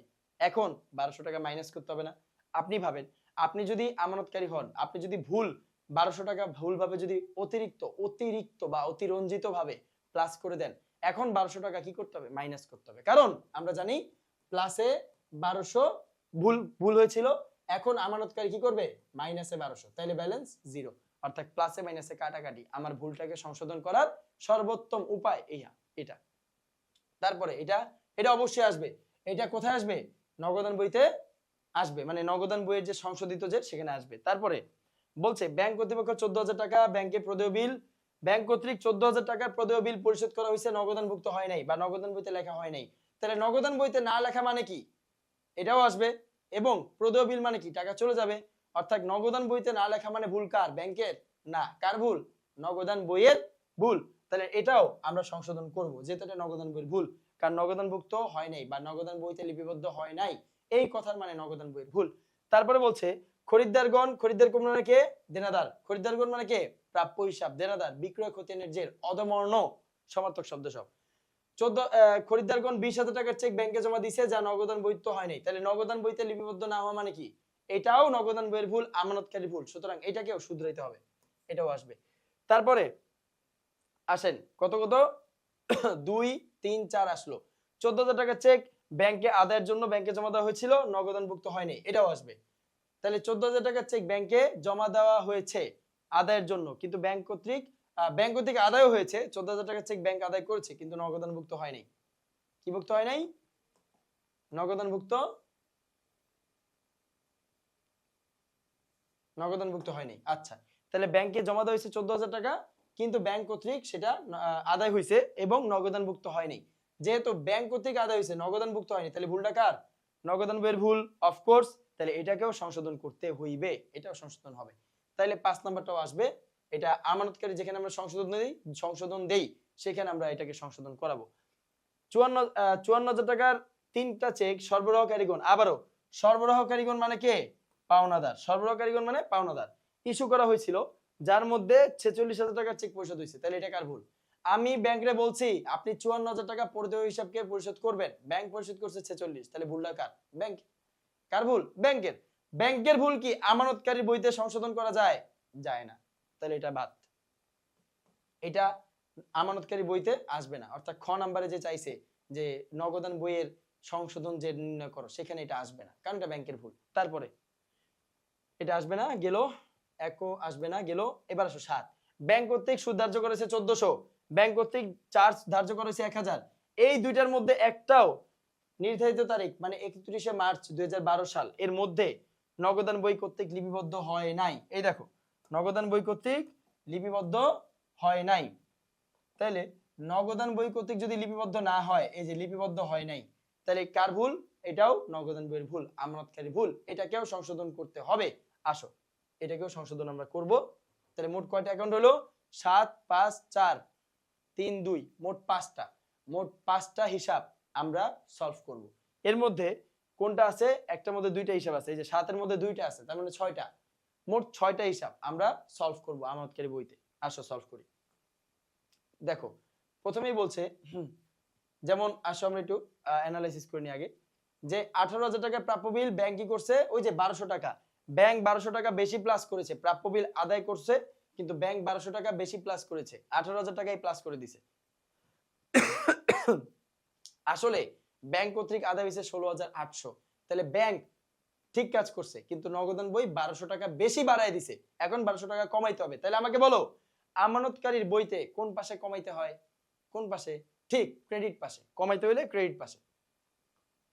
এই যে এই দেখো বাট্টা কি বলা আছে, এই দেখো বাট্টা, বাট্টা কয় টাকা, 1200 টাকা, বাট্টা কয় টাকা বলো, বাট্টা হচ্ছে 1200 টাকা, তাইলে 1200 টাকা বাট্টা, এই যে সলভ করা আছে, দেখছো 1200 টাকা কেন ক্রেডিট পাশে, কারণ আগে ভুলবশত আপনি 1200 টাকা প্লাস করে দিছিলেন, এখন 1200 টাকা কি করে দিবেন, মাইনাস করে দিবেন, তাহলে আপনার ভুল শুধরে গেল, ব্যালেন্স জিরো হয়ে গেল, এমনটা আপনি যেটা ভুল করছেন এটা ঠিক হয়ে গেল। তারপরে আসো আমরা এর পরেরটা করি, আশা করি ক্লিয়ার শিক্ষার্থী বন্ধুরা, আশা করি একেবারে ইজি তোমাদের জন্য, বিষয়টা মনোযোগ দাও তাহলে সহজ শেষ হয়ে যাবে। ব্যাংক কর্তৃক 14,000 টাকা প্রদেয় বিল পরিশোধ হয়েছে, নগদানভুক্ত হয়নি, আমাকে উত্তর দাও, প্রদেয় বিল পরিশোধ হইলে আমানতকারী হিসাব বাড়ে না কমে, প্রদেয় বিল পরিশোধ হয়েছে নগদানভুক্ত হয় নাই, আমানতকারী ভুল হয়েছে এটা তো আমি বুঝছি, কারণ নগদানভুক্ত হয় নাই, কিন্তু এর ফলে যদি নগদানভুক্ত হয় তাহলে আমানতকারী হিসাব বাড়বে না কমবে, কমবে, তাহলে কমাও, কমানো মানে কোন পাশে, ক্রেডিট পাশে এই যে প্রদেয় বিল কত টাকা 14,000 টাকা কমাইলাম, প্রদেয় বিল পরিশোধ করা হয়েছে, আমার হিসাব কমে গেছে, আমি কমাইলাম 14,000 টাকা কমাইলাম, ক্রেডিট পাশ দেওয়া মানে কমাইলাম। তারপরে আসো বলছে খরিদ্দারগণ, খরিদ্দারগণ মানে কে? দেনাদার। খরিদ্দারগণ মানে কে? খরিদ্দার মানে কে? দেনাদার। প্রাপ্য হিসাব কি করছে? 20,000 টাকা চেক জমা দিছে কিন্তু নগদানভুক্ত হয় নাই। ভুলকার আমানতকারীর কি করতে হবে? অন্তর্ভুক্ত করতে হবে। দেনাদার যদি টাকা জমা দেয় ব্যাংকে, আমার ব্যাংক হিসাব মানে আমানতকারীর ব্যাংক হিসাব বাড়বে না কমবে? অবশ্যই বাড়বে। দেনাদার টাকা জমা দিছে, খরিদ্দারগণ মানে দেনাদার। আসো বাড়াই, কেমনে বাড়াইলাম? এই যে দেনাদার ডেবিট পাশে, দেখো এগুলো কিন্তু ক্রেডিট না, ডেবিট। কেন? কারণ এমন বাড়ছে। এই দেনাদার যদি ব্যাংকে টাকা জমা দেয় তাহলে আমানতকারী হিসাব বেড়ে যায়, বেড়ে গেলে ডেবিট কত? 20,000 টাকা। আশা করি ইজি, একদম ক্লিয়ার।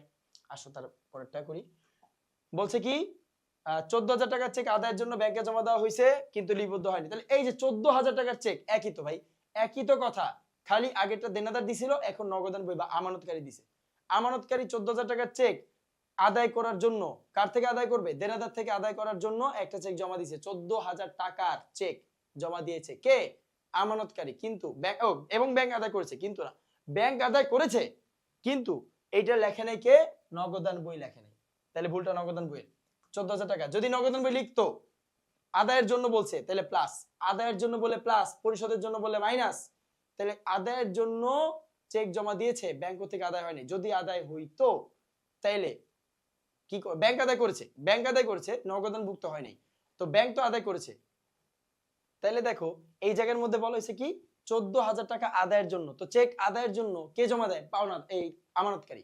আমানতকারী ব্যাংকে একটা চেক জমা দিছে যে আপনি এই মর্মে দেনাদার থেকে টাকা আদায় করেন। কত টাকা আদায় করবেন? কয় টাকার চেক আদায় করবেন দেনাদার থেকে? 14,000 টাকা। তো ব্যাংক আদায় করেছে কিন্তু নগদানভুক্ত হয় নাই।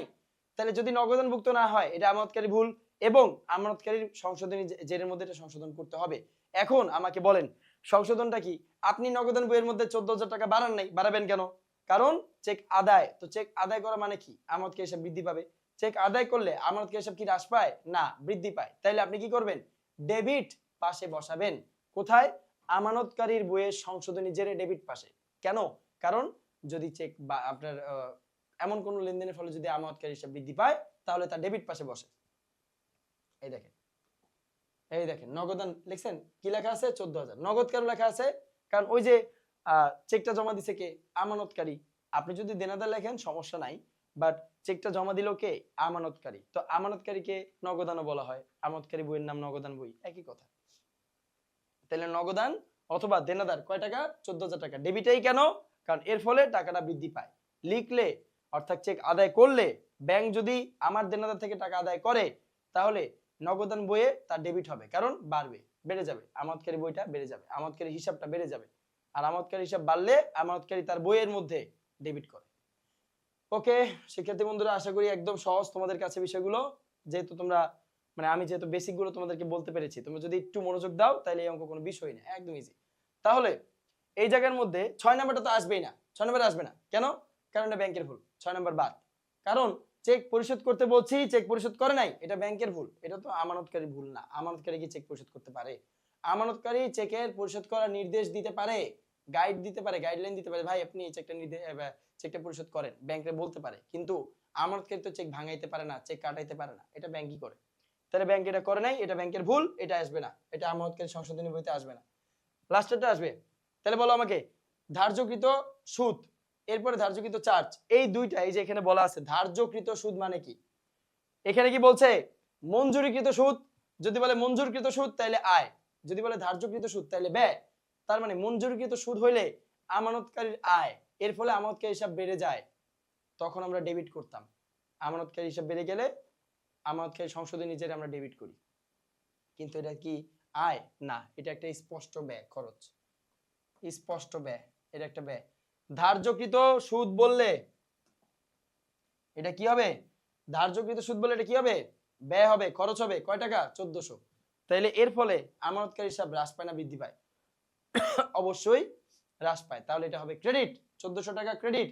কারণ ধার্যকৃত সুদ একটা আমানতকারীর জন্য খরচ, এটা ব্যাংক জমাতিরিক্তের সুদের মতো আর কি। ব্যাংক জমাতিরিক্তের সুদ, ব্যাংক ধার্যকৃত কমিশন, ব্যাংক ধার্যকৃত চার্জ, ব্যাংক ধার্যকৃত সুদ, ধার্যকৃত মানেই খরচ ভাই, আমানতকারীর খরচ। আর মঞ্জুরিকৃত মানেই আয়, আমানতকারীর আয়। তাহলে খরচ হলে আমানতকারী হিসাব কমে যায়, আয় হলে আমানতকারী হিসাব বেড়ে যায়। এটা কে না জানে? আমরা সবাই জানি। তাহলে আর বলছে কি ধার্যকৃত চার্জ কত 1000, তাহলে এটাও ধার্যকৃত। দেখেন ধার্যকৃত ধার্যকৃত, তার মানে দুইটাই ধার্যকৃত, আর দুইটার জন্যই আমানতকারী হিসাব হ্রাস পাবে, হ্রাস। তাহলে হ্রাস পেলে কি করতে হবে? ক্রেডিট পাশে বসাইতে হবে। আর এই দুইটাই কিন্তু নগদান বই নির্ধারিত তারিখের মধ্যে লেখে নাই। তাহলে ভুলটা কার? নগদান বইয়ের। শুধরান, ভুল শুধরান। এই যে শুধরাই দিছি, এই যে শুধরাই দিছি। দেখেন বসছে কিন্তু ক্রেডিট পাশে, ব্যাংক সুদ 1400, ব্যাংক চার্জ 1000। ওই যে ধার্যকৃত বলছিল। কারণ এই দুইটার ফলে আমানতকারী হিসাব বাড়ে না, কমে। এই দুইটা যদি আমানতকারী সংশোধন করে, সংশোধন করলে আমানতকারী হিসাব কমে যাবে, হ্রাস পাবে। তো কমে গেলে বা হ্রাস পেলে আমরা ডেবিট পাশে বসাই। এখন দেখেন ওই যে টিচকের কাজ অনুযায়ী এই পাশে আমার ব্যালেন্স হয়েছে কত? 87000। আর এই পাশে আমি লিখে ফেলবো কত? 27000। আমরা এটা জানি, দুই পাশে যেই পাশটা বড় সেই পাশ অনুযায়ী তার উল্টা পাশকে আমরা কি করতে হয়? এই এক অ্যামাউন্ট, বড় অ্যামাউন্টটা লিখতে হয়। 27600 ক্রেডিট পাশ বড়, আবার ডেবিট পাশ বড় অ্যামাউন্টটাই লিখবো 27600। ব্যালেন্স, ব্যালেন্স করলাম, দুইটা ব্যালেন্স হয়ে গেল। তাহলে 27600 থেকে এই পাশে কি আসলে 27600 আছে? নাই। এই পাশে আছে কত? 20 আর 14000 কত? 34000। তাহলে আমাকে বলো 87600 মাইনাস কত? 34000 টাকা। মাইনাস করলে কত হবে? 3 আর 53, তার মানে 53600। ইজি। তাহলে ব্যালেন্স সিডি 27600 মাইনাস এই দুইটা 34000, তাহলে 53600 টাকা কি? Balance CD. তার মানে আমানতকারীর বা নগদান বই অনুযায়ী ব্যাংক জমাতিরিক্ত বলা আছে 70000। কত বলা আছে? 70000। বাট বাস্তবিক অর্থে বা বাস্তব কথা হচ্ছে এটা 70000 টাকা না। এই যেখানে বলা আছে, এখানে কি বলা আছে? 70000 টাকা বলা আছে।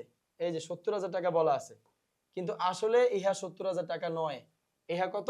53600 বলা আছে যে নগদান বই অনুযায়ী ব্যাংক জমা তিরিক্ত 70000, বাট আসলে নগদান বই অনুযায়ী, সংশোধিত নগদান বই অনুযায়ী ব্যাংক জমাতিরিক্ত হবে 53600। ব্যালেন্স সিডিটা জমাতিরিক্তর ক্ষেত্রে ডেবিট পাশেই বসে, কারণ ডেবিট পাশে ব্যালেন্স সিডি মানে কি? ডেবিট পাশে ব্যালেন্স সিডিটা মানে কি? আমাকে বলো তো শিক্ষার্থী বন্ধুরা, আমাকে বলো ডেবিট পাশে ব্যালেন্স সিডি মানে কি? ডেবিট পাশে ব্যালেন্স সিডি মানে এই ব্যালেন্স সিডিটা পরবর্তীতে আবার ক্রেডিট পাশে গিয়ে বসবে, কিন্তু তখন আমাকে লিখতে হবে ব্যালেন্স বিডি। এটা তো আমরা জানি। পরবর্তী মাসে বা পরবর্তী মাসের প্রথম তারিখে লিখতে হবে পূর্ববর্তী মাসের ব্যালেন্স সিডি, এর পরের মাসের ব্যালেন্স বিডি। আর আমরা জানি যে নগদান বইয়ের ব্যাংক জমাতিরিক্ত হইলে ওই ব্যালেন্স বিডিটা আমরা নগদান বইয়ের ডেবিট পাশে না লিখে আমরা ক্রেডিট পাশে লিখি যদি ব্যাংক জমাতিরিক্ত হয়। তার মানে এটাও কিন্তু একটা ব্যাংক জমাতিরিক্ত। 53600 টাকাও একটা ব্যাংক জমাতিরিক্ত, কারণ আমরা জমাতিরিক্ত নিয়ে শুরু করেছিলাম। আশা করি সহজ, বুঝতে পেরেছো তোমরা। তাহলে আমরা ব্যাংক সমন্বয় বিবরণী কোনটা নিয়ে করব? ভুল জমাতিরিক্ত নিয়ে নাকি সংশোধনী জমাতিরিক্ত নিয়ে? অবশ্যই সংশোধনী জমাতিরিক্ত নিয়ে। আসো শুরু করি। আসো, এই যে লেখা আছে দেখো, সংশোধিত নগদান বই মোতাবেক ব্যাংক জমাতিরিক্ত। সংশোধিত কথাটা লেখা আছে, আবার বলছি কারণ এটা সঠিক যে আমরা এটা সংশোধন করছি। কত টাকা সংশোধন করা হলো? 53600 টাকা। এই 53600 টাকা আমরা রেজাল্টে পাইছি। এখন আমরা যে ব্যাংক সমন্বয় গতে কি বলা হয়েছে? এই দেখো গতে বলা হয়েছে, এই দেখো গতে কি বলা হয়েছে?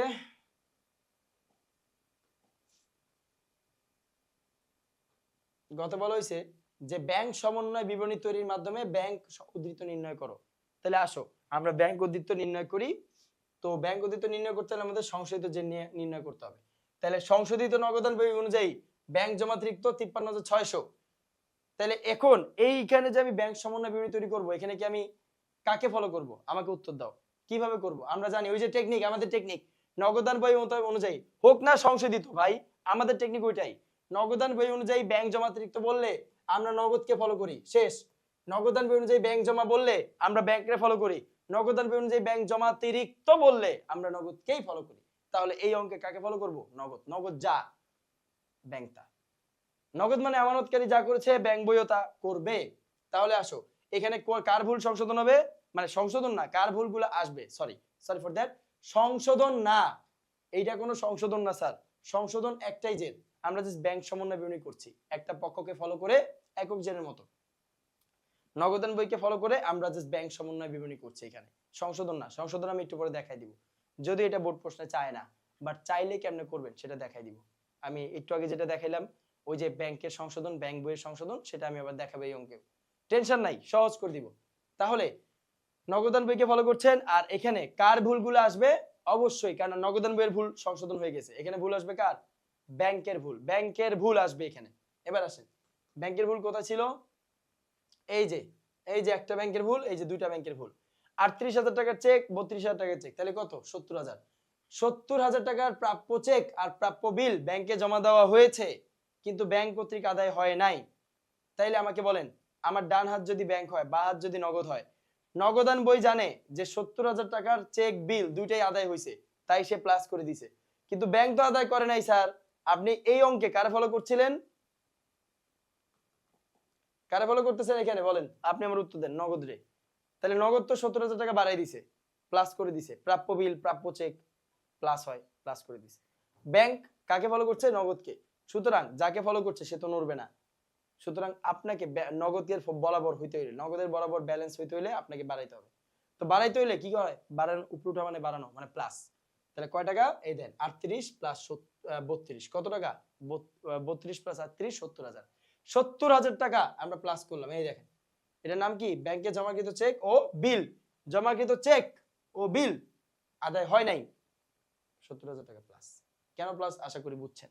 তারপরে আসেন, বলা আছে এই যে এই ভুলে 3খানি চেক, কি বলা আছে? বলা আছে 54,000 টাকার 3খানি চেক। এই যে 6 নাম্বার, 54,000 টাকার 3খানি চেক ব্যাংক সরবরাহকারীগণ মানে কে? পাওনাদার। পাওনাদারকে ইস্যু করা হয়েছে, যার মধ্যে 46,000 টাকা আদায় করা, পরিশোধ করা হয়েছে, তার মানে বাকি 8,000 হয় নাই। তাহলে কে করে নাই? আমি ব্যাংকে বলছি যে আপনি 54,000 টাকা পাওনাদারকে পরিশোধ করেন, কিন্তু ব্যাংক পরিশোধ করেছে 46,000 টাকা, অর্থাৎ ব্যাংক এখনো 8,000 টাকা পরিশোধ করে নাই। এটা কার ভুল? ব্যাংকের ভুল। তাহলে এটাও আসবে, এটাও আমরা ব্যাংক সমন্বয়তে আনবো, কারণ নগদের ভুল তো আগেই সংশোধন হয়ে গেছে। এখন আমাকে উত্তর দেন, নগদান বই, ব্যাংক বই, বাম হাত নগদান বই, ডান হাত ব্যাংক বই। নগদান বই মাইনাস করছে 54,000, এই যে মাইনাস 54,000, কিন্তু ব্যাংক বই মাইনাস করছে 46,000, মানে কম মাইনাস করছে। আপনি নগদকে ফলো করতেছেন, সুতরাং আপনাকে আরো নিচে নামতে হবে, কারণ নগদ আরো নিচে আছে। নগদকে ফলো করলে আপনাকে আরো 8,000 টাকা নিচে নামতে হবে। নিচে নামা মানে কি? মাইনাস। এই দেখেন, এই দেখেন, বাদ, মাইনাস মানে বাদ। ইস্যুকৃত চেক এখনো ব্যাংকে উপস্থাপিত হয় নাই, এমন কত? 28,000। কিভাবে আসলো? 54 মাইনাস 46, 54 মাইনাস 46, 8,000। 54,000 টাকা ইস্যু করতে বলছিলাম, কিন্তু ইস্যু করছে কত? ইস্যু মানে কি? পাওনাদারকে দেওয়া। পাওনাদারকে চেক ইস্যু করা হয়েছে কত? 46। তাহলে কয় টাকার চেক ইস্যু করে নাই? কয় হাজার টাকার চেক ইস্যু করে নাই? 8,000 টাকার চেক ইস্যু করে নাই। কে ইস্যু করে নাই? ব্যাংক কর্তৃপক্ষ ইস্যু করে নাই। তাহলে 8,000 টাকার চেক আমরা মাইনাস করব, কারণ আমরা নগদকে ফলো করছি। নগদ তো পুরো 54,000 টাকাই মাইনাস করেছে। কথা বুঝতে পেরেছেন? তাহলে এই জায়গায় ইস্যুকৃত চেক এখনো ব্যাংকে উপস্থাপিত হয়নি 8,000। এবার আমাদের বলেন তো, দিন শেষে আমার রেজাল্ট কত আসলো প্লাস মাইনাস করার পরে? ওই যে 53,600 ব্যালেন্স সিডি পাইছিলাম খতে, এই দুইটার প্লাস মাইনাস করে আমি কত পাইলাম? 1,15,600 টাকা। কিন্তু আমাকে আপনার উত্তর দেন, আপনারা তো এর আগের অঙ্কটা বুঝেছেন। 1,15,600 টাকা এটা কি সংশোধিত জের? না স্যার, কারণ সংশোধিত জের হলে 53,600 টাকা হইতো, এখানে তো তা হয় নাই। অর্থাৎ এটা সংশোধিত জের নয়, ইহা সংশোধিত জের হতেই পারে না, কারণ এই দুটা ইকুয়াল না। কথা বুঝছেন? তাইলে ব্যাংক বিবরণী অনুযায়ী ব্যাংক জমাতিরিক্ত লিখবো। আমি কি ব্যাংক বিবরণী অনুযায়ী বা সংশোধিত ব্যাংক বিবরণী অনুযায়ী ব্যাংক জমাতিরিক্ত লিখবো? এখানে যেমন আমি সংশোধিত লিখছি, এখানে কি আমি সেটা পারবো? পারবো না, কারণ এই যেটা সংশোধিত নয়, এটা সংশোধিত নয়, এটা সংশোধিত ছিল, তাই আমি সংশোধনীয় লিখছি। তাহলে এই জায়গায় সংশোধিত লেখা যাবে না, কারণ এটা সংশোধিত নয়।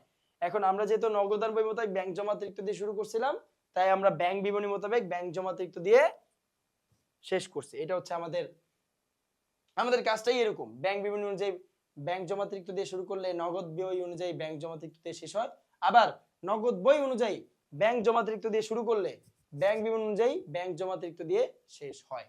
আমরা এখানে সেটাই হইলো, কাজ শেষ। এবার আসেন আমরা একটু মিলাই, আবার আমরা একটু মিলাই। আসেন, এখানে ভুল দুইটা ব্যাংকের কি ছিল 70,000 আর 8,000। আচ্ছা আসেন আসেন এই অঙ্কটা আমরা একটু করি। আবারও সেম কাজ, কার ভুল? ব্যাংকের ভুল। আমরা একটু মিলাই অঙ্কটা, মিলাই দেখি যে অঙ্কটা হয় কিনা, অঙ্কটা হয় কিনা আমরা একটু দেখি, কাজ করি, চেক করি, টু ভেরিফাই আওয়ার সেলফ। এটা ব্যাংকের ভুল, বুঝেন আমি কিন্তু খতে আমানতকারী ভুল সংশোধন করে দিয়েছি শিক্ষার্থী বন্ধুরা, খতে আমি আমানতকারী সব ভুল সংশোধন করেছি, এখন আমি ব্যাংকের ভুল সংশোধন করছি। তাহলে ব্যাংক বই লিখবেন আর ব্র্যাকেটে কি লিখবেন? নগদ কলাম। ভালো কথা, নগদ কলাম অথবা ব্যাংক বই লিখলাম, ব্যাংক বই লিখলেও হয়। এখন বিবরণ টাকা টাকা, বিবরণ টাকা টাকা। আমরা বলেন এইটা ব্যাংকের দৃষ্টিকোণ থেকে আমরা কি জানি যে ব্যাংক বিবরণী মোতাবেক ব্যাংক জমা আর আর আর ব্যাংক বিবরণী মোতাবেক ব্যাংক জমাতিরিক্ত, এই দুইটা জেন নিয়ে বুঝেন।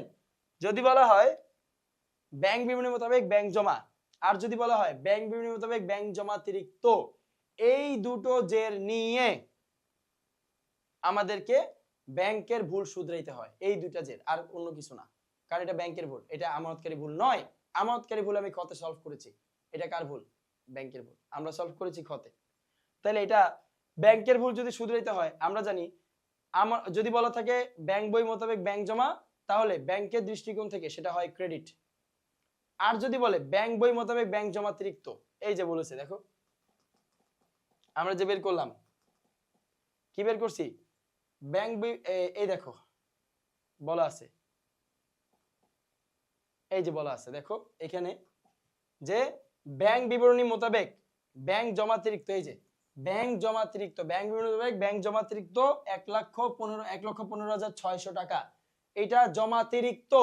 তাহলে ব্যাংক বিবরণী মোতাবেক ব্যাংক জমাতিরিক্ত হইলে ব্যাংক ওইটাকে কি ডেবিট করে না ক্রেডিট করে? ওই হিসাবকে ডেবিট করে না ক্রেডিট করে? ডেবিট করে। আর যদি ব্যাংক জমা হইতো তাহলে ব্যাংক ওই হিসাবকে ক্রেডিট করত। সুতরাং এই ব্যাংক জমাতিরিক্ত 1,15,600 এটাকে ব্যাংক ডেবিট করবে, কারণ এটা ব্যাংক জমা। Balance BD 1,15,600। আশা করি ক্লিয়ার।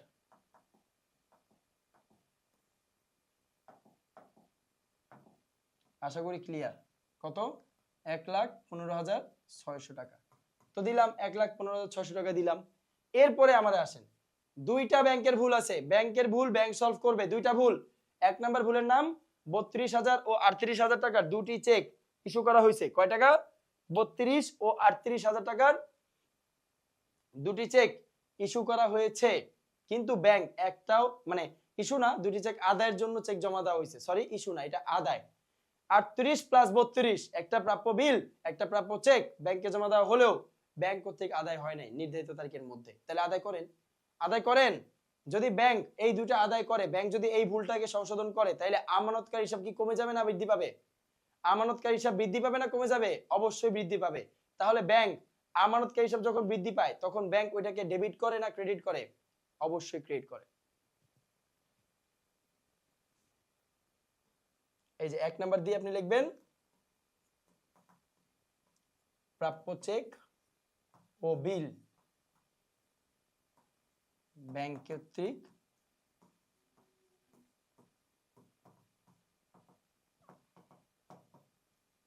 আদায় হয়নি।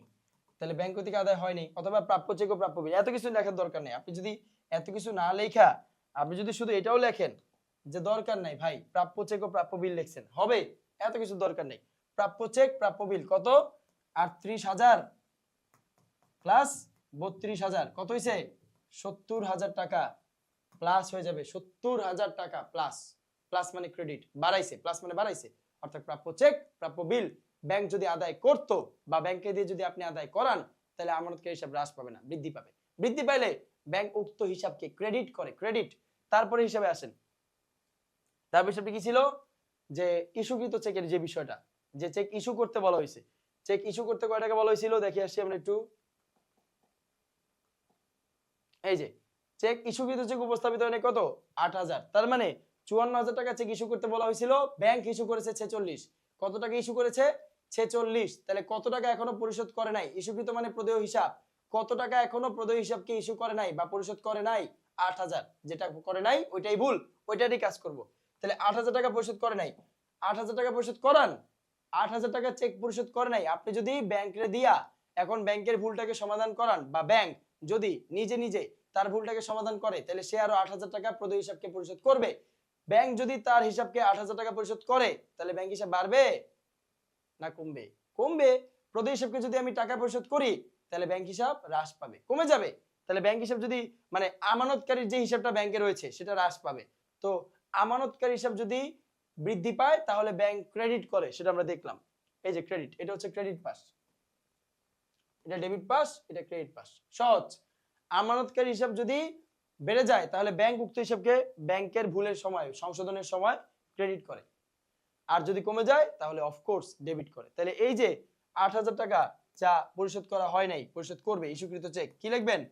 আপনার এত ইতিহাস এত কথা লেখার দরকার নাই, আপনি লিখতে পারেন ইস্যুকৃত চেক। ইস্যুকৃত চেক কত? ইস্যুকৃত চেক কত বলেন? ইস্যুকৃত চেক হচ্ছে, ইস্যুকৃত চেক কত? ওই যে 54000, 54000 মাইনাস 46000, কত? ইস্যুকৃত চেক কেন পরিশোধ করা হয় নাই? 8000। এবার আমরা বলেন আর কোন লেনদেন আছে যা ব্যাংকের ভুল নাই? তাহলে 1,15,000 প্লাস 8, আমি বলতে পারি 1,23,600 টাকা। 1,23,600 টাকা, এটা বড় অ্যামাউন্ট, দুই পাশে আমি বসাবো 1,23,600 টাকা। 1,23,600 টাকা, এটা আমি দুই পাশেই বসায় দিব। এখন আমরা বলেন এই পাশে, তাহলে আসলে কি এই পাশে 1,23,600 আছে? নাই। তাহলে এই পাশে আমি কি বসাবো? ব্যালেন্স। অফকোর্স আপনারা ঠিক বলেছেন, আপনারা মনোযোগ দেন, একদম সহজ। ব্যালেন্স সিডি কত? 1,23,600 মাইনাস 70, তাহলে কত টাকা হবে? 53,600। এই 53,600 টাকাই কিন্তু আমার নগদান বই মোতাবেক ব্যাংক জমাতিরিক্ত ছিল, সংশোধিত উদ্ধৃত। এই দেখেন, এই যে দেখেন আমরা যে লিখছিলাম সংশোধিত নগদান বই অনুযায়ী ব্যাংক জমাতিরিক্ত কত? 53,600। এটা আমি কোথা থেকে পাইছিলাম? খ থেকে। এই যে ব্যালেন্স সিডি, ব্যালেন্স সিডি কত? 53,600। এখন আমি আমার যেই সংশোধিত নগদান বই অনুযায়ী ব্যাংক জমাতিরিক্ত সেখানে 53,600 পাইলাম। আবার লাস্টে যে আমি ভেরিফাই করলাম, এটা কি আমার প্রশ্ন চাইছে? না, আমি জাস্ট এমনি আপনাদেরকে বোঝানোর জন্য বলতেছি যে দুই পক্ষ সমান হইতে হবে। ব্যাংক বই নগদান বইয়ের সংশোধিত জের সমান হয়, এটা আমরা দ্বিপাক্ষিক জেরও বুঝেছিলাম। দ্বিপাক্ষিক জের দুইটা কাজ একসাথে করি, এখানে আগে ভুলটাকে সংশোধন করে আলাদা আলাদা করছি, এই যা, আর কোনো পার্থক্য নাই। তাইলে এই যে 53,600 টাকা, এই 53,600 টাকা এখানেও ব্যাংক বই, এটাকে আমরা কি বলবো? ব্যাংক বই সংশোধিত ব্যাংক বিবরণী মোতাবেক বা সংশোধিত ব্যাংক বিবরণী অনুযায়ী ব্যাংক জমাতিরিক্ত কত? কত? 53,600। ভাইয়া জমাতিরিক্ত কেন?